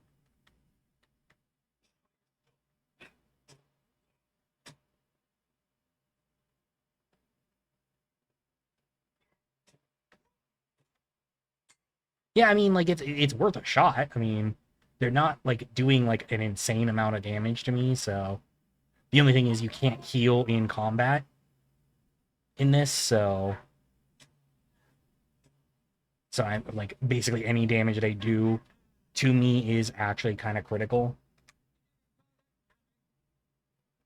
And also, even though they do technically have like a zone of control, um, because they're aggroed onto me, they will just follow me until they kill me. And as you can see, I think the group is getting larger because they're pulling people in anytime I pass another guard.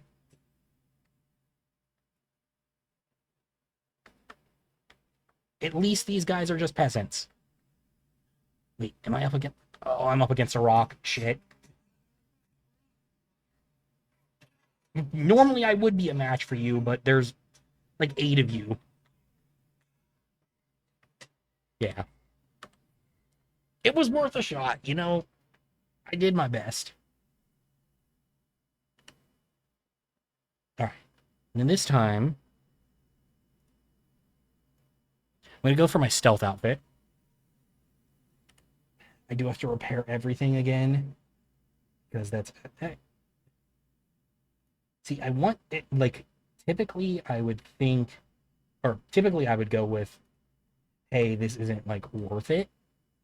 To, like, repair everything. But it actually is helping me in this because it's upping my the level of stuff, the amount of stuff I'm able to carry. So in theory, if I get a little bit higher on this, should be able to run again.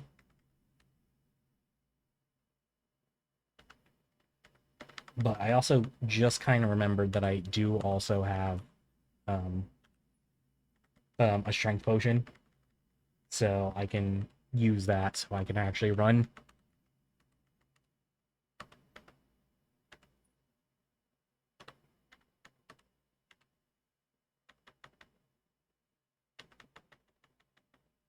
I have quite a few potions.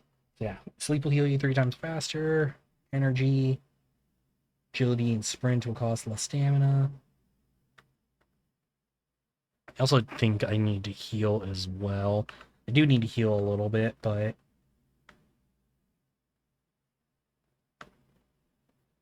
increases strength by 4. I don't necessarily need that much of a strength bump right now, but that might be my only option.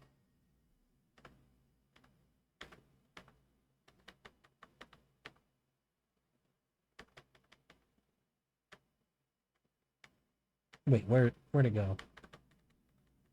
Oh, oh yeah, it's the Artemisia. And I only have one of them, which is the other thing I don't necessarily want to lose, but no, it's worth trying. It's worth a shot. So cool. Now I'm able to sprint, so hopefully I can get through this a little bit faster. I've not done a lot of stealth in 2 so far, so my stealth is not a super high level.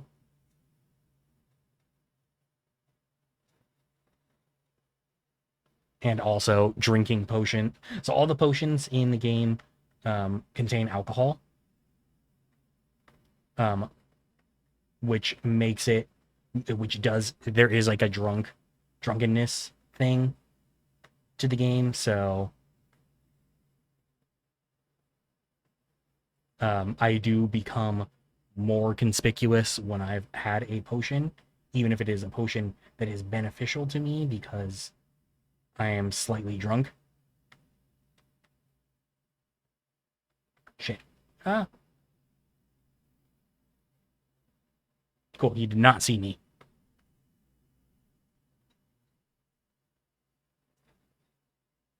This is why I switched into my black outfit.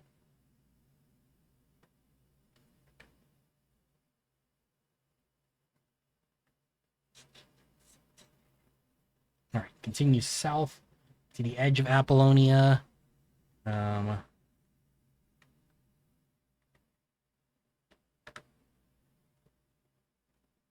True, true. I mean, hey, that's why the priest lost his job because of alcohol. But actually, it's funny too because, um, so like you can make the potion, you make the potions yourself, and quite a few of them do actually include water, but for some reason, all of them give you just a smidge of drunkenness. Like even the one because so part of the realism thing of it is you're not actually allowed to save wherever you want. You can save by sleeping in a bed that you own or by drinking a potion. So even saving gives you a little bit of alcoholism. Now, that being said, there also is an alcoholism stat that you do level up. So you like there is actually a tangible benefit to drinking. That is the one I usually just because there are like skill teachers and usually for alcoholism that's the one I just go to skill teachers for instead of dealing with having to drink a ton on myself.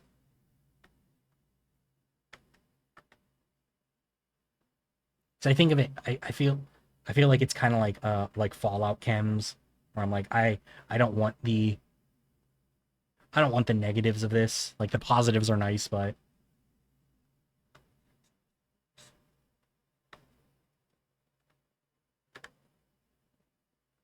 I don't know, I'm going the wrong way. right, there we go.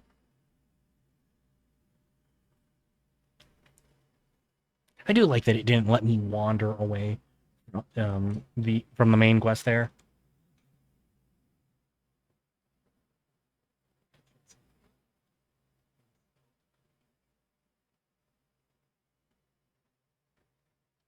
Oh, and interesting. In the cutscene, I'm still in my my gear from the last cutscene and not what I was actually wearing.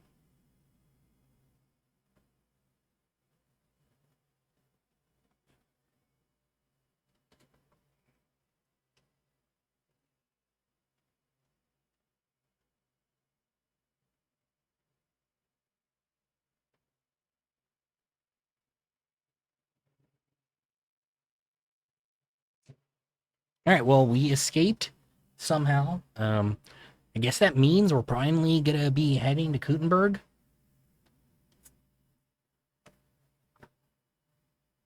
Because the way that this, on top of going to a different region in this game, the other way that the game expands itself from the first game is that there's actually like multiple locations. Yep, going to Gutenberg.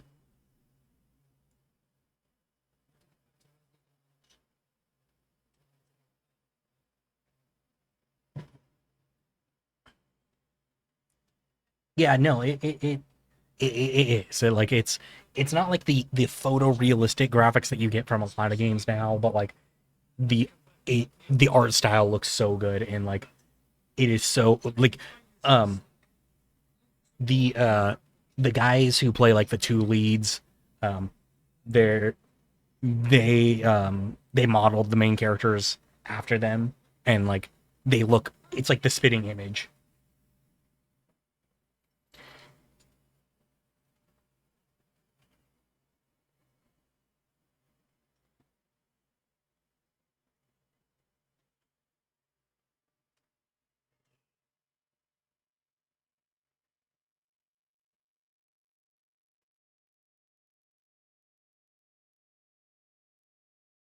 I feel like Jishka is gonna like get very sick just sitting there lying out in the rain. Like yeah, it's the only way we can transport him, but still like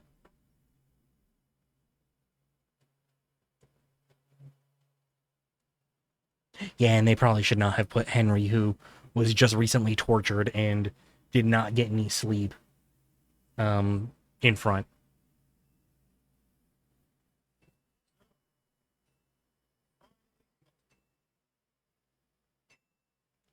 This is the other big change of the from the first one. This is a lot. This game is a lot more supernatural. Like, like you don't have these dreams in the first game, but I like how they flesh everything out.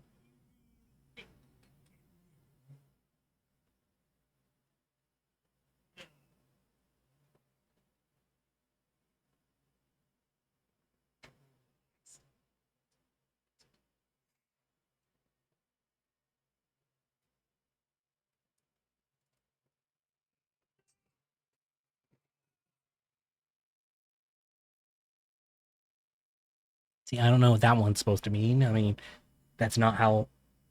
I guess that's oh, that's just me falling off the horse.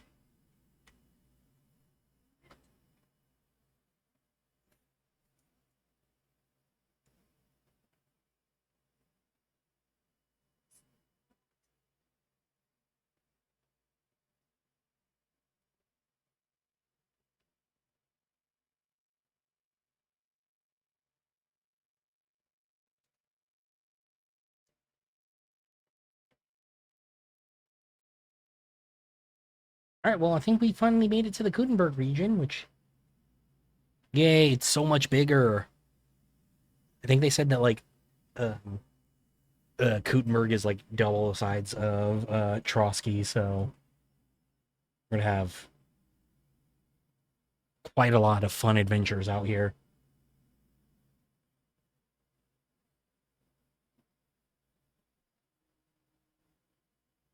So yeah, so basically that sort of thing is kind of or like that cutscene of like just you on the on the road. That's essentially how the first game ends and the second game opens. So like it is this is a direct follow up, even though it came out 6 years later.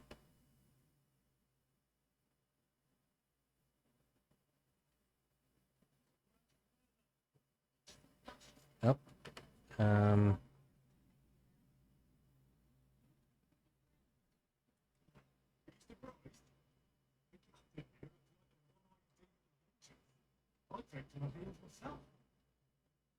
hmm.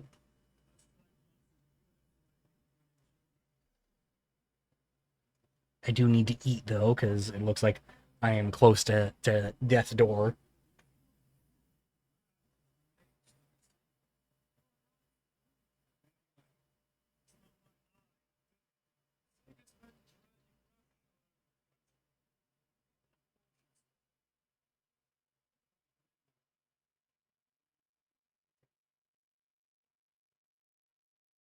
Yeah, I need to, but I think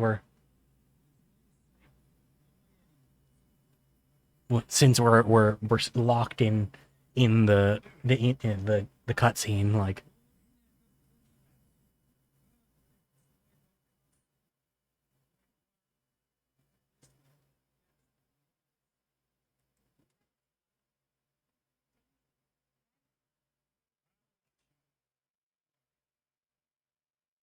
I guess, yeah. True, yeah. There are I think in the first game especially, there are ways to literally just die in the cutscenes.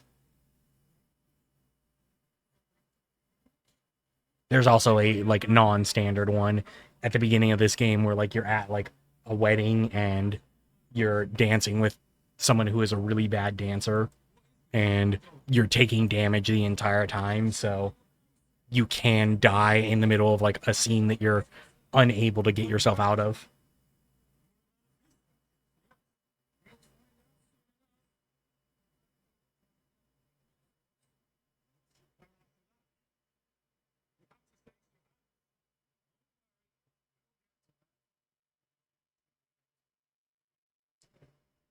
If it would let me go to my inventory, I have food.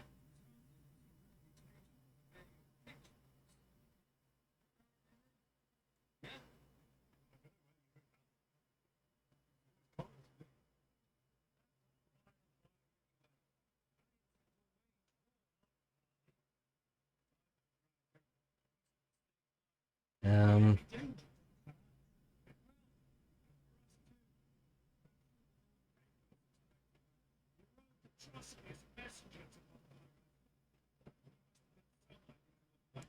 I don't know. You don't know Hans, and he's not very bright. He also was being nearly hung in Trotsky just a couple weeks, like a few days ago. Honestly, at this point,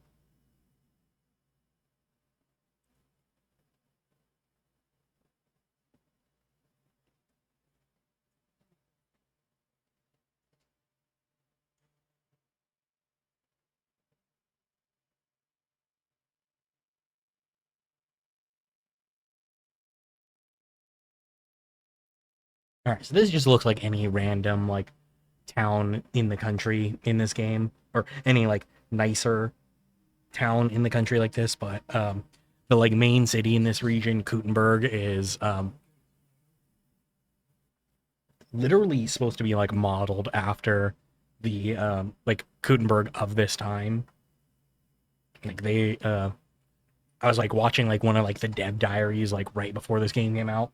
They were talking about how they like went and went to like libraries and stuff, like went and like tried to find as much historical like info as they could so that they could be like, hey, like, like let's make sure that like our town is actually historically accurate.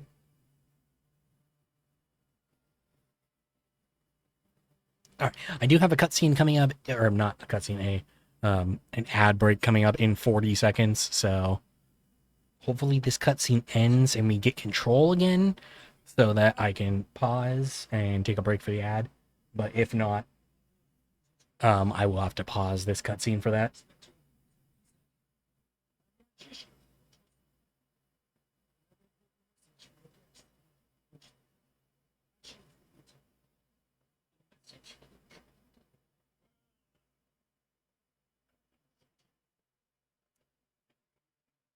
Oh, yeah.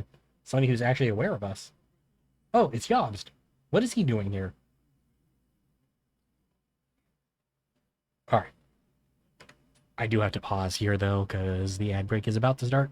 So I'll see you guys in just just a couple minutes. Thank you for hanging out through the ad. It's always appreciated. Be right back.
All right. Thank you for hanging out through the ad.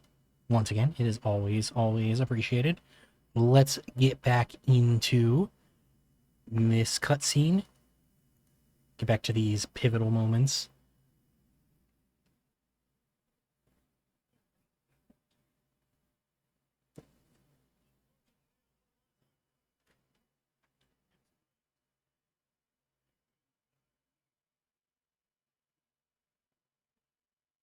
I haven't seen him in so long, or we haven't even seen him in this game at all, so I'm surprised he just kind of pops up.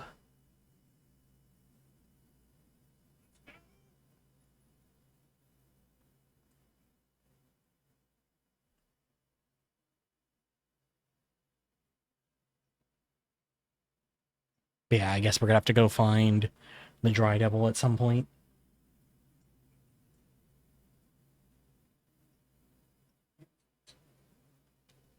I am hungry, actually. The little icon on the bottom tells me I'm hungry, so get me some food. That'd be very nice.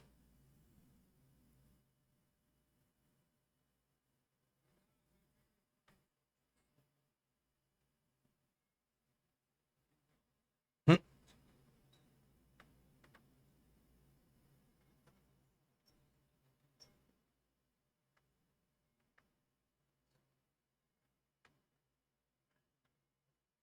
Damn, he's really like, I don't need to be here. I'm too rich for this shit.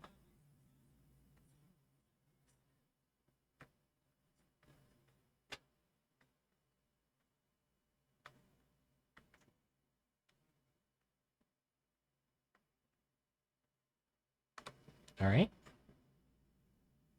I mean, as long as you're willing to serve me some food, I'll take it.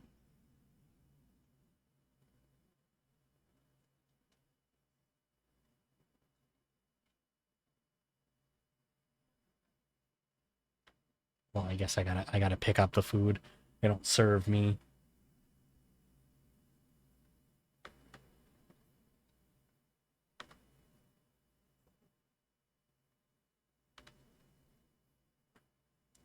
What's the actual cut scene? Okay. So we do just need to talk to him here. All right, let me eat though first. Okay, I can't eat that bacon. You know, I haven't seen my dog in forever.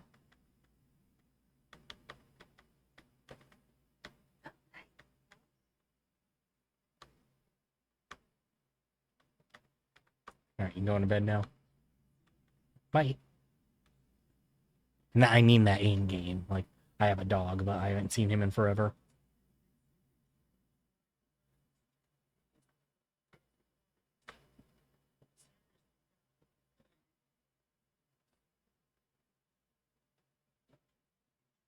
Yeah, we have been through a lot, actually.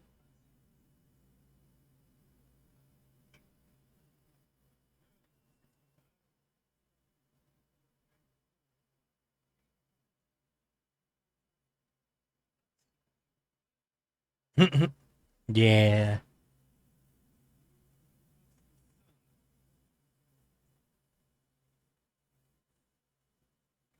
It,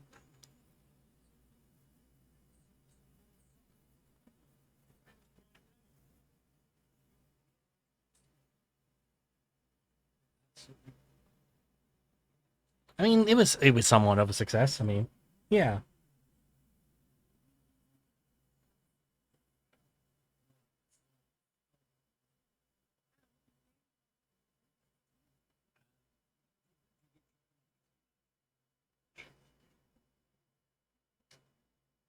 Um,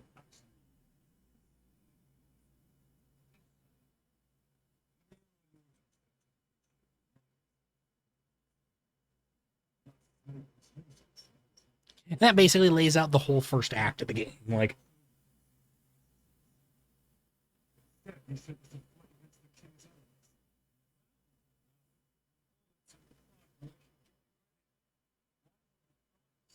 enemies. see, so like this is where like one of those situations where like, um, you're actually kind of okay not playing the first game because a lot of conversations are laid out like this. No, no, this guy is is on our side, or at least ostensibly. So that guy, I don't know if you, the guy that we were talking to right as the ad break started, is essentially like the leader of the the king's faction who are fighting against the false king who imprisoned the real king.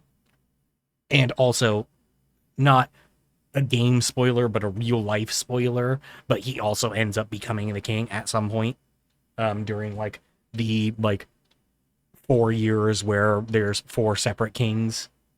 Um, so as long as he is trusting of this guy, which he seems to be, it makes sense for them to trust him. But this is kind of where you can be missing the information of the first game, because there are so many conversations that kind of happen like this where they just recap what happened, and especially because like the stretch of time that all this is happening, like for example, like that whole sequence that they're talking about, that was 50 hours in game for me. So like who knows how much information I'll remember of that. So it's nice to kind of have this little recap. But like basically the biggest plot points from the first game do get recapped in the early hours of the second. Yes, but it is a Kingception. It is. I mean, it's actually a lot. Like I'm trying to I'm kind of unintentionally like making it less clear than it really is. So, very popular king died, and back then your titles are split between your children, your sons. Yeah, that's the point, is is to make it easier for the people who haven't played the first game, because there were so long between the two. But basically, the king dies, very popular king dies, and his two sons inherit two separate sides of the kingdom. We're in Bohemia, which was inherited by his son Wenceslas, and then there's Hungary that was inherited by his son Sigismund.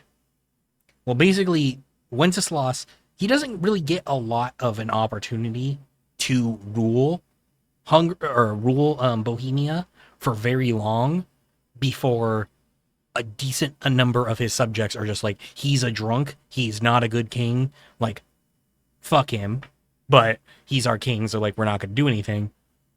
But then Sigismund, his brother, is like, hey bro, I want to talk to you, and then imprisons him. And so like that's where like the civil, like it's like a cold civil war almost, because like there isn't like an actual like big fight going on like between like actual like factions of the people of the populace. It's more like these lords who are loyal to Wenceslas are scheming against these lords who are loyal to Sigismund, and then also Sigismund just sent a bunch of like mercenaries in to fight and put down what little rebellion there is. And so like any allies that we come across are so important that it's like Henry is pretty much willing to spill his entire life story to anybody who will listen and be like, I'll help you out. And it just so happens that with this guy, von Burgau, who basically, like he said, like pretended that that he was willing to jump sides just to essentially use Henry and his best friend Hans as people to clean up his messes for him.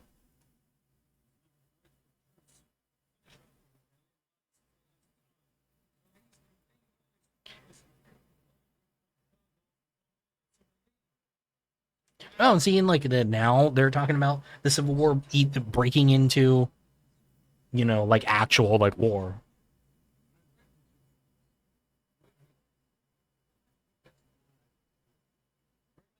Yeah, yeah. I mean,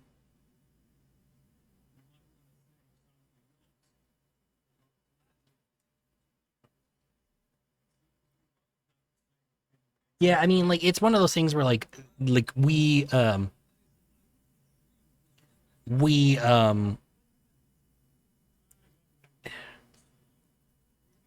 like everything bad happens to us, but it ends up working out in the end.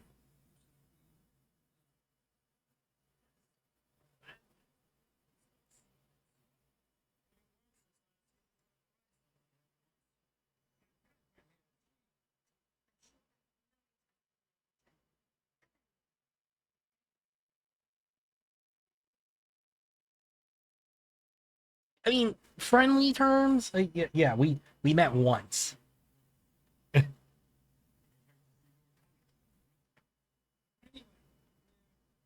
Like I've talked to the dude like once. He just gave me a kind of a history lesson at the end of the first game. That's about it.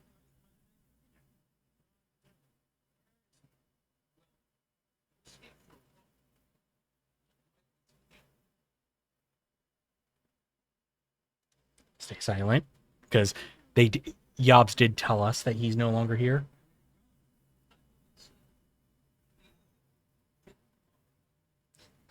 Yeah, yeah, yeah, yeah. I mean, he is given a lot of plot armor, of course, but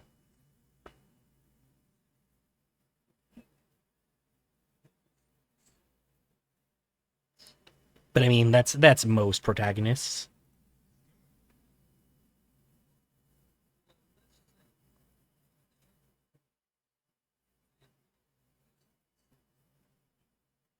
Yeah, I think the basically the line of succession for this basically go like in real history is essentially like Wenceslas gets killed by Sigismund finally, as do most of the people who um, support him.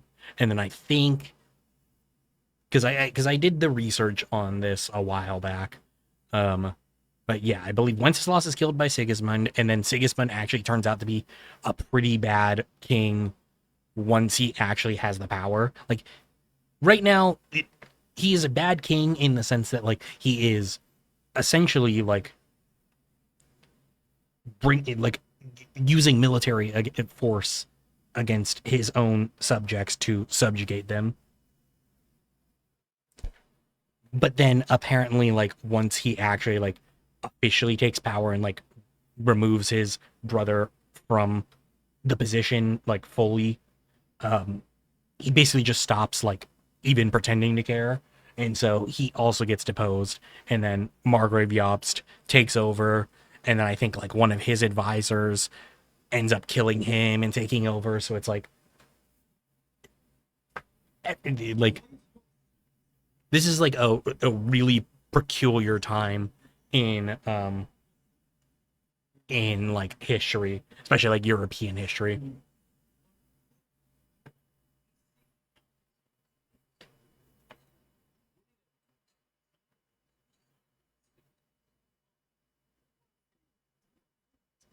I mean, yeah, that yeah, that's yeah. This is where like this is where the game got me is like at first I was so annoyed with the first game's like actual like combat, but the dialogue and like the actual like lore and story hooked me so much that I was willing to ignore some of the things I didn't like as much until like it clicked for me and I was finally like, oh wait, no, like this is actually a really, really good game. Like I enjoy the gameplay now too.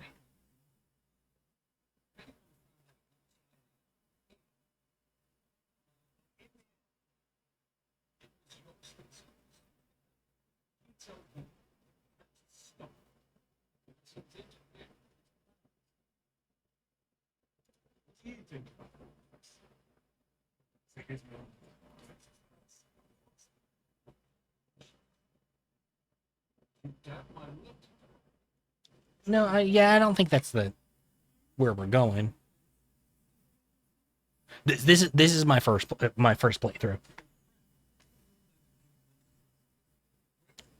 Yeah, I have not gotten like played through it all yet, so I am picking up on everything as I play it.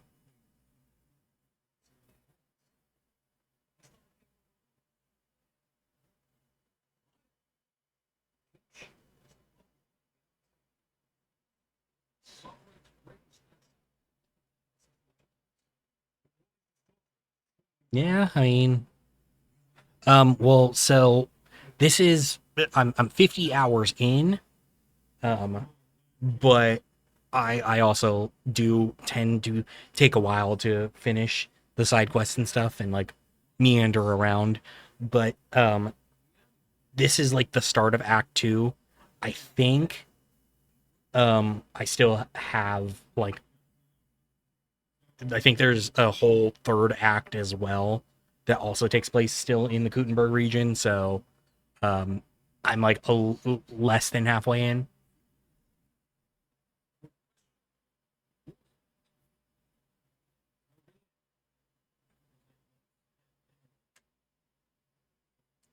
Let's see. Do we have any news? Yeah, yeah. Well, I mean, like if you rush through stuff, probably not as long as that. But between me streaming it all, so I'm playing a little bit slower, but also just I like to play slow and take in the world.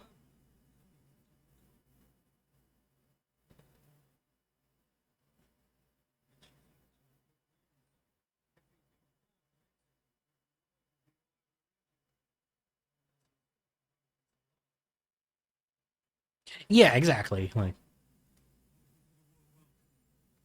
that's how I like to take these things. Which it's it's not great for streaming it, but it is the best way, in my opinion, to actually play the game.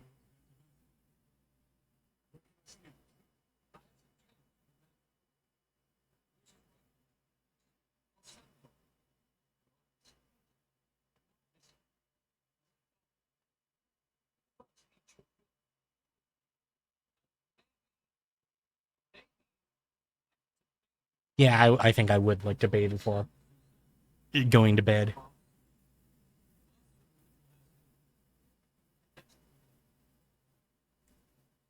All right, yeah, bath first.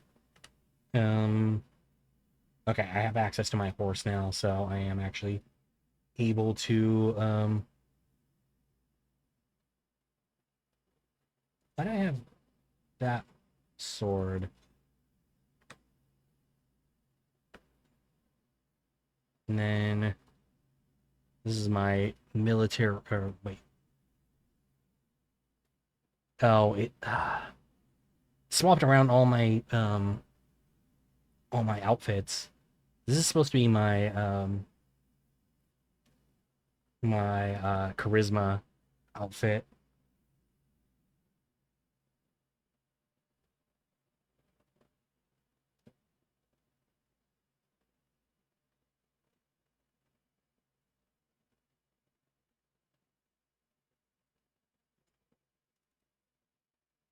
Yeah, I'll have to mess with that all again.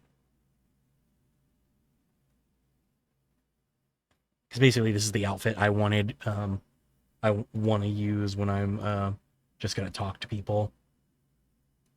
It's the ordinary coat, and that's not too bad, I guess. And then this is my actual armor stuff. Oh, damn, that's so much better. Holy shit. Okay, cool.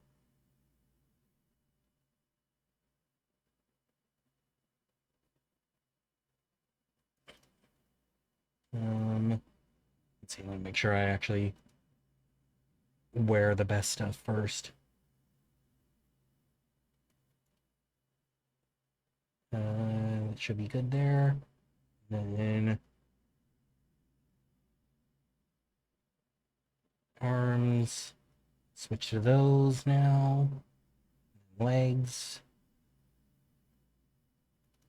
Gotta put on some hose. And then working boots.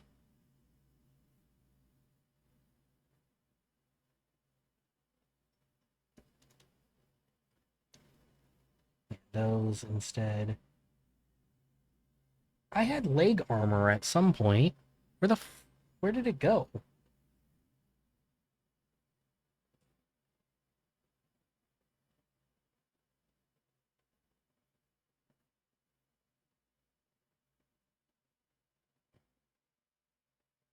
Yeah, I had leg armor at some point, but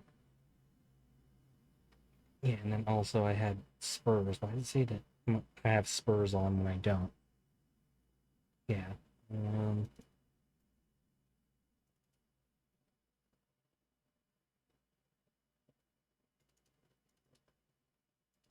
that's why.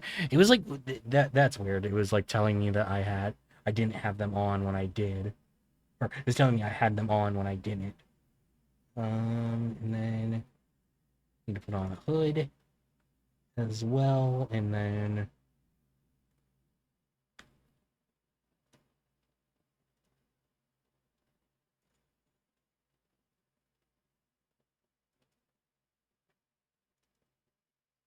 put on my ring and my necklace. Oh shit! Am I gonna? I didn't think about that. I did eat some of my expired food. All right. I don't need to actually pay for my bath since they just drew me one.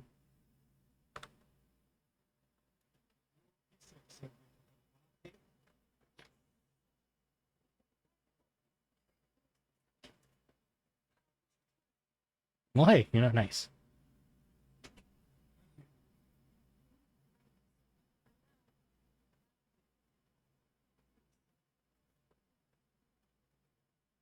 All right, well, cool. All my clothes are being taken. See, I didn't want to be rude about it, so or else I would have just been like, yeah, that's what I call service.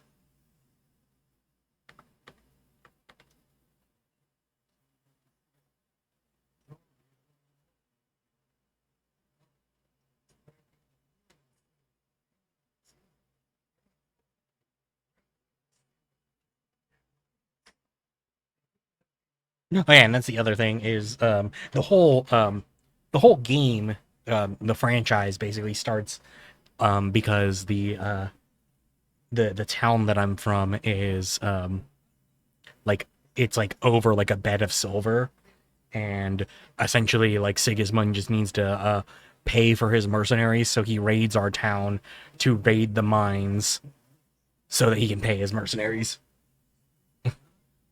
which is like a big thing, another big thing that I think led to um the Sigismund ending up deposed at like toward the end of his rule, because they're like, hey, like the people are like, hey, like he's kind of just stealing money from us at this point.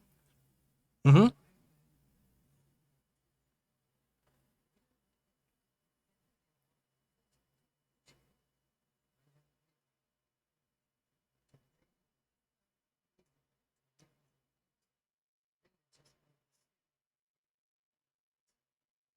Yeah, there's actually like less so in the first half of the game, but in the second half, from what I understand, there's a lot of people who speak German, or at least like mix German into their speech, because there's like there's a lot of German, and actually I think even at this time, I think at this time of history, um, like because like Bohemian, this is like what is in the modern day Czech Republic, but I think this was like part of like, well, yeah, because I think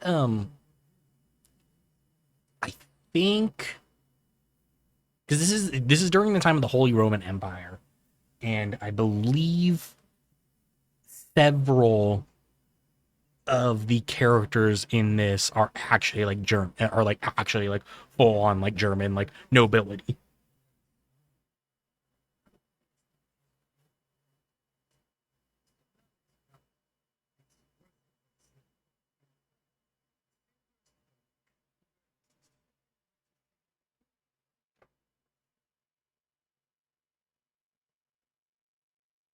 Um, see, I guess we're the Hungarian. When's their Hungarian army?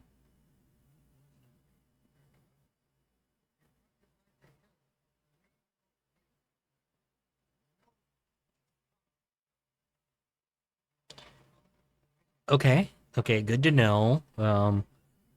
They'll be there very close.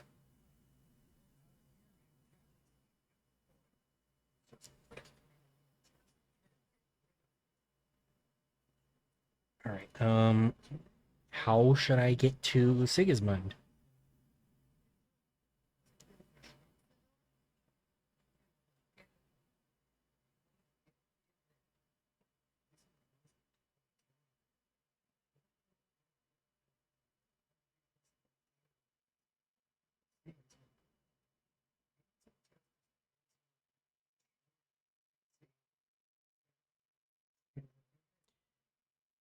Yeah, I mean, I do need to be happy about that.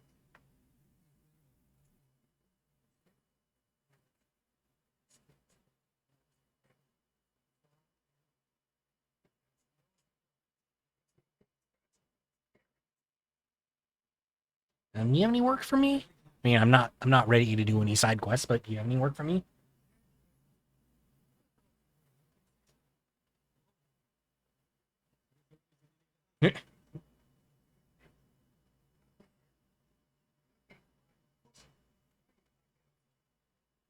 All right. I think you'll have work for me down the line. Yeah, I got to get through the fog of war at some point. I think over here is Kutenberg. Oh, I'm still too over encumbered to sprint. I didn't. I didn't end up moving stuff to my horse. I was too focused on all my shit was fucked up.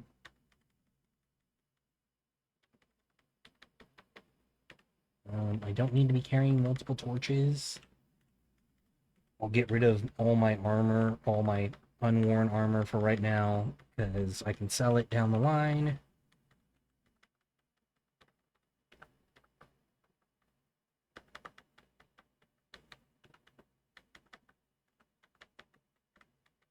So one thing that always gets me in yeah, and this is the second map. Like there's the whole first half of the game also has its is also fairly large. I don't think I have one, but um yeah, I don't have one, but the helmets in this game, like for like the realism aspect of it, the helmets that like actually have like the plate that like comes down do actively obscure your vision. Like they do come down and like you do only have like the little slit to look through. So he said there was the garland over my room. He said upstairs, so this is not my room. All right, here's the stairs. Yeah, yeah, it's very realistic. It sucks too because or it sucks for me at least because the those helmets usually are give you way higher armor, but I can't do the super small field of view, so I'm always like, damn, I have to abandon this really good armor for the ability to actually see. Actually surprised more of these rooms are not trespassing. Oh, who are you? Captain's wife Gerda. How are you?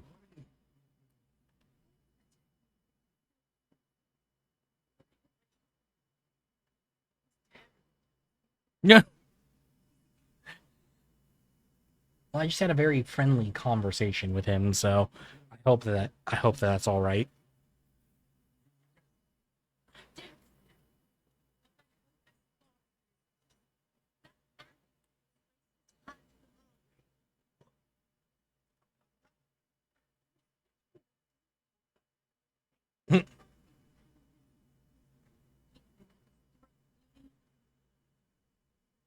All right, what else is new around here, I guess?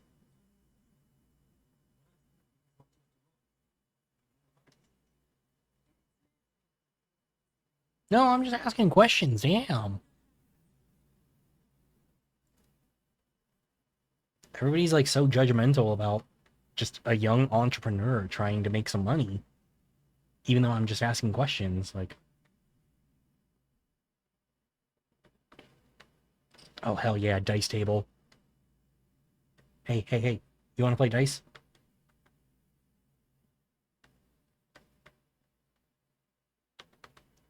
I have like a commitment usually to myself that um, anytime I see a dice table, I have to play. Unfortunately, there is nobody here to play dice with me. You know, let me go outside and see if there's anybody who would be willing to play dice with me.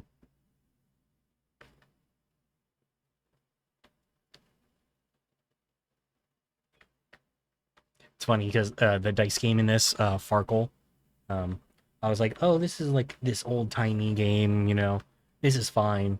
And then I was watching some of like the press circuit for. Oh yeah, absolutely. I I have done the entire Gwent side quest.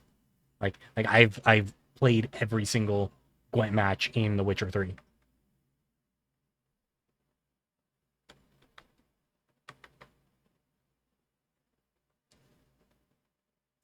I also played the Gwent standalone game when that was still a thing. So is there anybody dice out here in the village? Dice?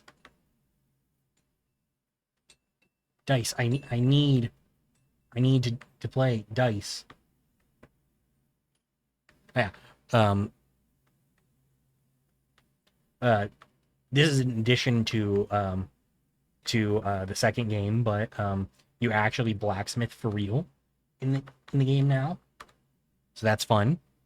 Um Sharpening your sword was a thing in the first game, but actually like smithing your swords and armor and stuff only in the second.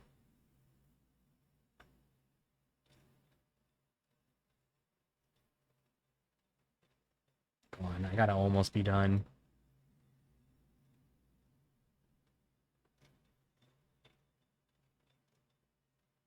Yes, I'm actually I was very big into Gwent though.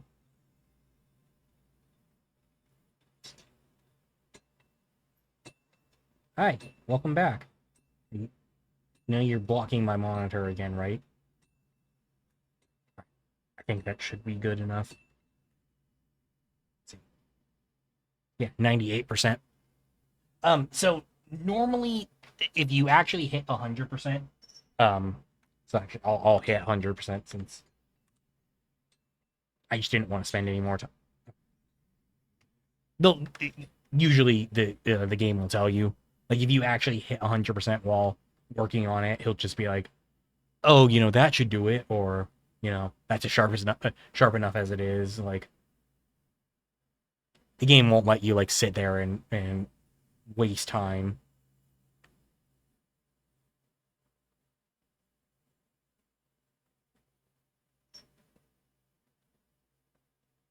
Yeah, all the dice players are over there, and they're not gonna let me leave. Yeah.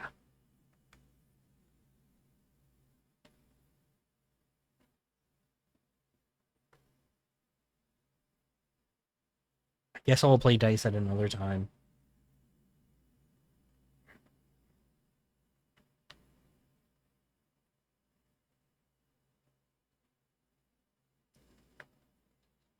Oh, there's an alchemy bench here. Cool. Let's see. I don't know if I have auto brew or anything yet, but let's see. Do I have anything that I can make just yet, though? Because I do need more potions. Okay, so I can do hair of the dog. It's probably pretty good for me to have one of those around. I can do. Oh, do I have a lot of herbs? Okay, I can't do a Sager schnapps. I do need to make some more marigolds. So I will do that. Water, nettle, marigold. Nettle to the cauldron, boil for 2 turns. Grind the marigold, add it to the cauldron. Okay. So the cool thing is, so the game makes you like actually like do all this stuff manually, unless you pick up like a perk point. But the with the way that the art style is and the graphics, you can actually look over here without physically walking over to the book and read it. So water, handful of nettle, add the nettle to the cauldron, boil for 2 turns. That was 1 tuft. I think I need 2, no, 2 handfuls of marigold.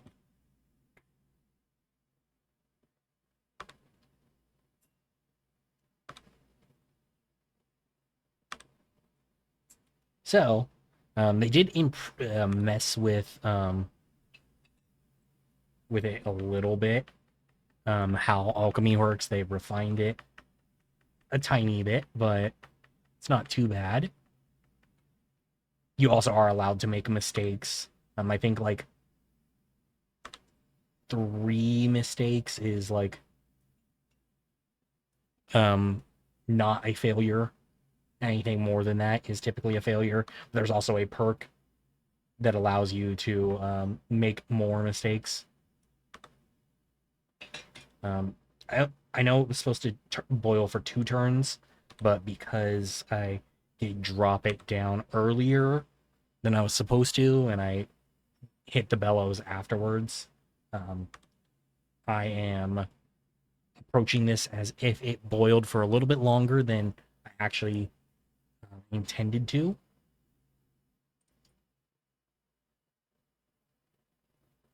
Yeah, I mean, I made a very, very so the second game also adds in tiers to your alchemy. So now, if you screw up a bunch of times, you get weak potions. Proper potion is a couple mistakes, and then no mistakes, and you get a strong. It's also herbs quality as well, because there are dry herbs and not dry herbs. Hey, what's up, Marty McDoom? How's it going today?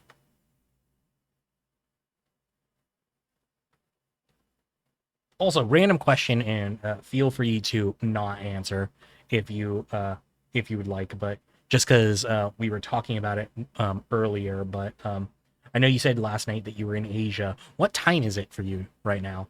It is 12 midnight for me, and I know for Joshi it's like 9 a.m. or so.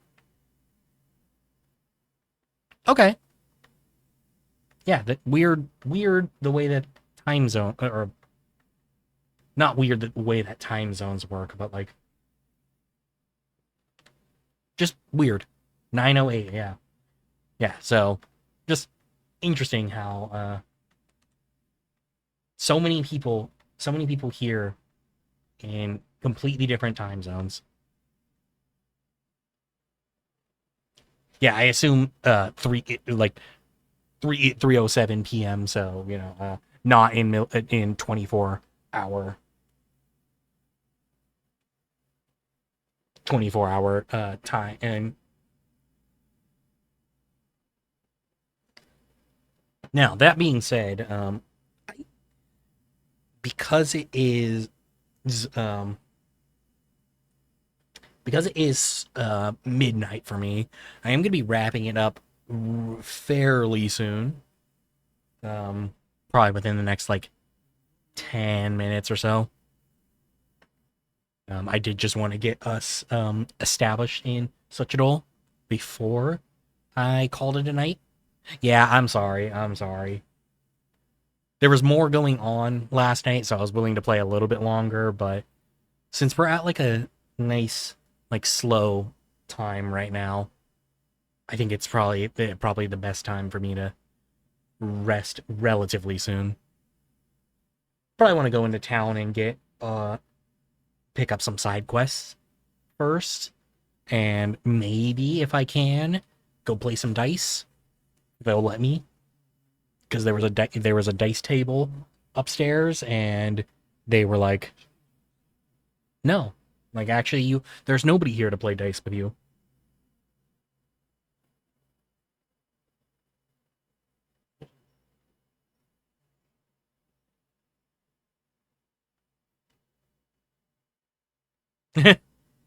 Yeah, see, I haven't gotten a lot of the special dice yet, because I haven't played as much dice as I normally would like to. And then also my special dice has all kind of sucked. So I actually have done better in matches where I haven't had my special dice.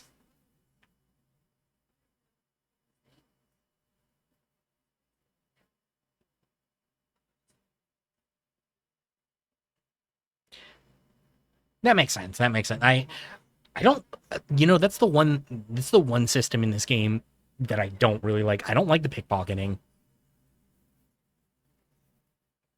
Like, I don't know. It's just like I'm not fast enough with like the wheel and everything, so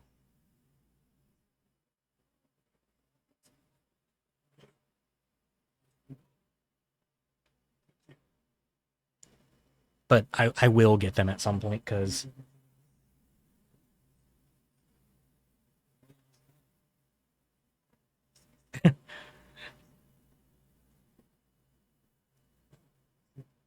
Henry's not used to being treated like nobility. Every other like place that we go, even though like people are like looking at him kind of like he's a knight, like they're they're all like, oh yeah, like we don't respect you though. Like, sorry, bud.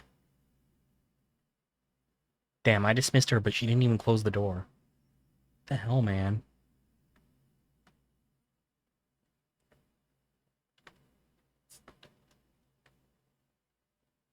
I love the way they set up these toilets too, where it's like they're actually like properly placed over the water so that when you go, it just drops down there.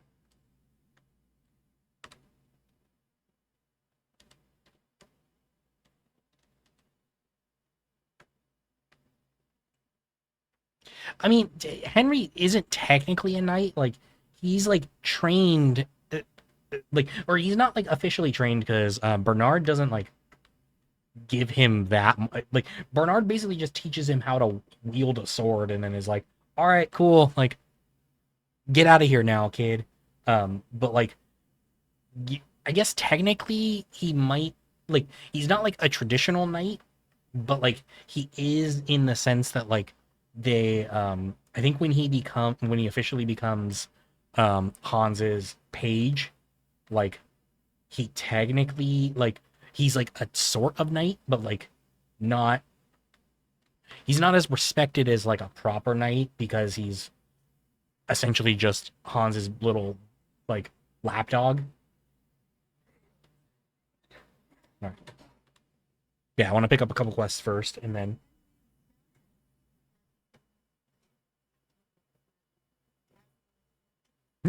damn. So rude.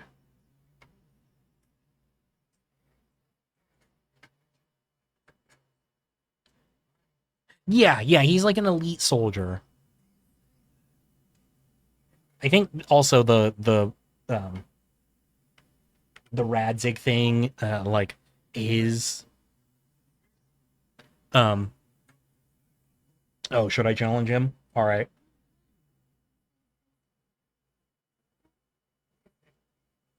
I think the Radzig thing does help in his favor in some ways, but I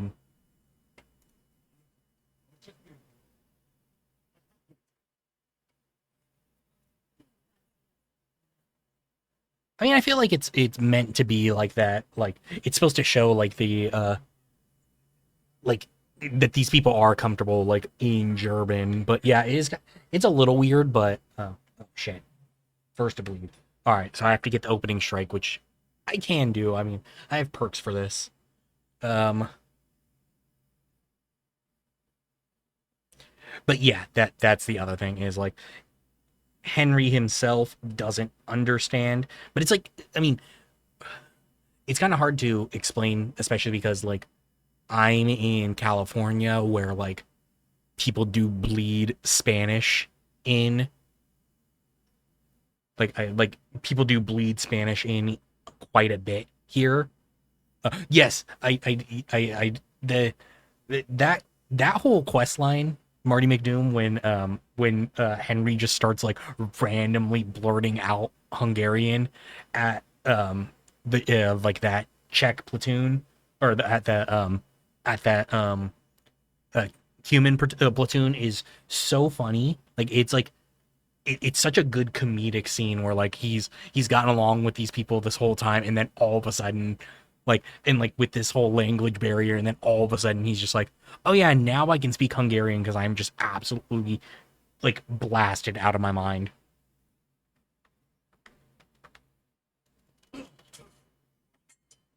Wait, he was first to bleed. I got him. I made him bleed. What the fuck?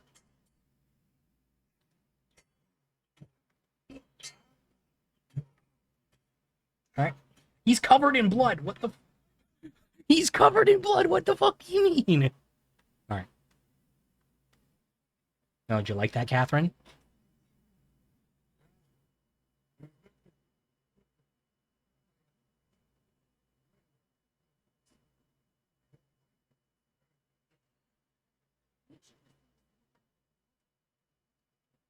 Damn, she's trying to finesse him for me. Oh, never mind. I thought she was finessing them. Ooh, okay, nice. Thank you for thank you for telling me about that cuz yeah, that's my response is my word. Thank you.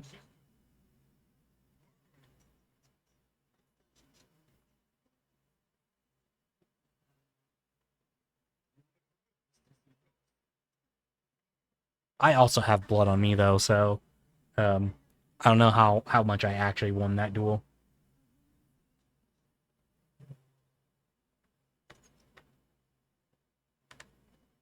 Yeah, let's see. How much? You know, that actually is that's not as much. Yeah, I mean, I think I just need to do a quick little washing. I don't need a full bathhouse, but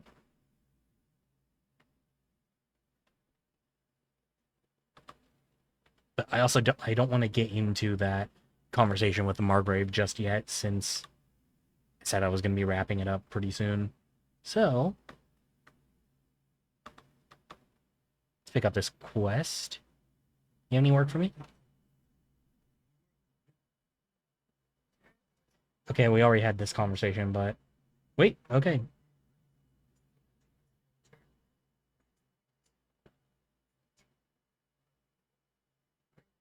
all right. There's one thing. All right, tell me what the one thing is.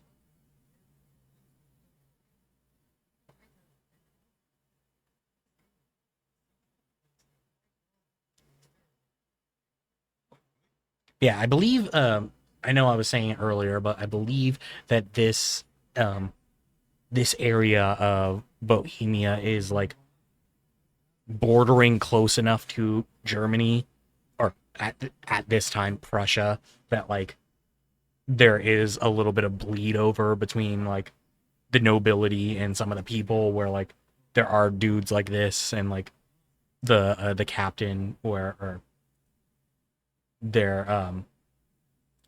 like they are also fluent in German, so they just kind of intersperse a little bit here and there in their dialogue, which I do like that Henry is not able to understand it, because adds to that realism. Okay.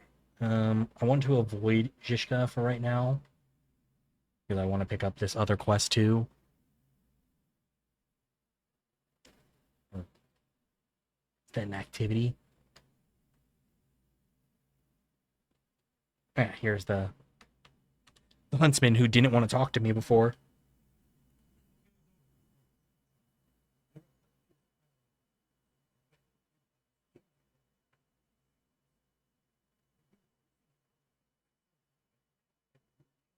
Okay.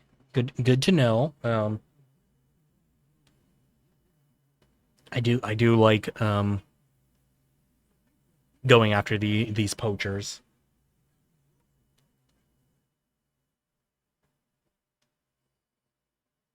All right, I'll help you with them. Why not?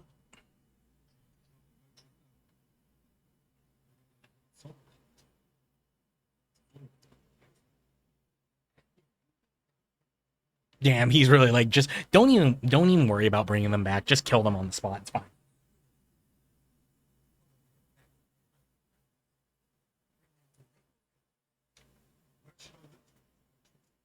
All right, I feel like basically a lot of them are going to be around. I feel like this is going to be like the cumin ears. Hey, you know what? I understand. I 100% sympathize with the. I don't need to deal with it. Just take care of them for me. Thank you. All right. I think though with that I picked up the couple of quests that are here, and actually, all right. I do want to go see if I can play dice finally. There's been a stunning lack of dice in the last couple of times I've played, my last couple play sessions. So I'm going to see if I can get a game of dice in, and then after that, I'm going to call it a night. I did not end up getting any Pokemon in last night before I went to bed, so where are you at in Gutenberg?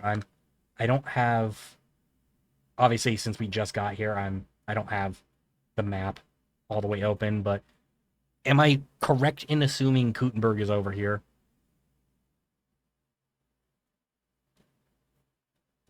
Seeing as how there's all these quest markers over here, I assume that that's where Gutenberg is.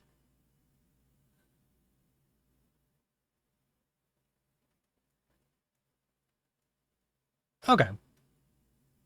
Oh, all right. So, damn, the poacher's camp is actually. Damn, that actually kind of means that they they've not done they've not done a very good job if the poachers are that close. All right. Yeah. No. Nobody here is willing to play dice with me.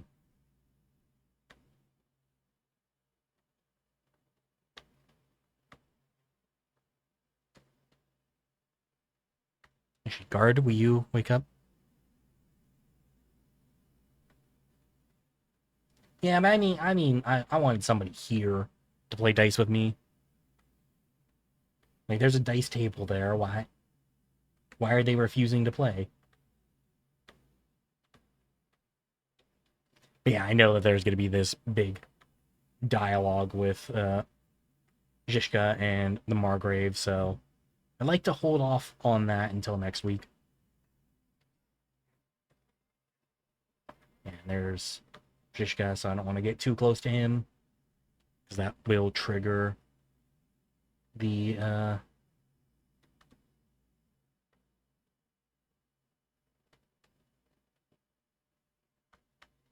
also kind of surprised this none of this is actually trespassing.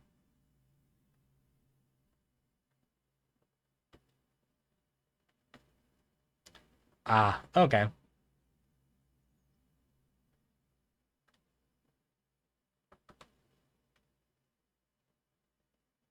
That's fine. I mean, it's not that big of a deal for me, but I did want to if the game would allow me. Yeah, I think I am gonna call it there because there really isn't anything else I can do to kill time the rest of the day. Um,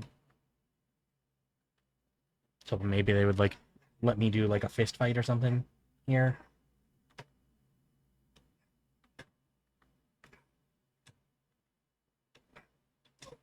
Can I get into his chest? No. All right. Actually, this is where the Margrave was staying when he was here. Let me check out here real quick.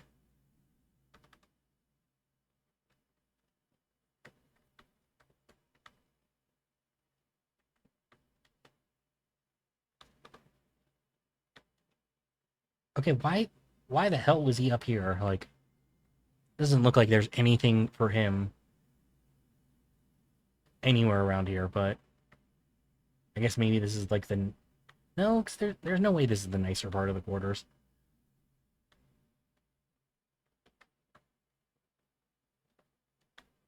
Yeah, there's a whole lot of nothing up here. All right. I think with that though, gonna call it a night. So thank you everyone for being here tonight. I appreciate it so much. Um, anytime you can give me is always appreciated. I appreciate you guys hanging out, chatting as much as you do. I'll be back on Monday, maybe sometime this weekend, but most likely Monday. Some more Kingdom Come, and then next week, since I'm at least attempting or planning on streaming the entire week, I'll probably get a couple of Expedition 33 sessions in as well, if anybody's interested in that. Yeah, take care, both of you. Have a good afternoon for you, Marty McDoom, and morning for you, Joshy. I appreciate you both being here. Take care. See you guys next week. Bye bye.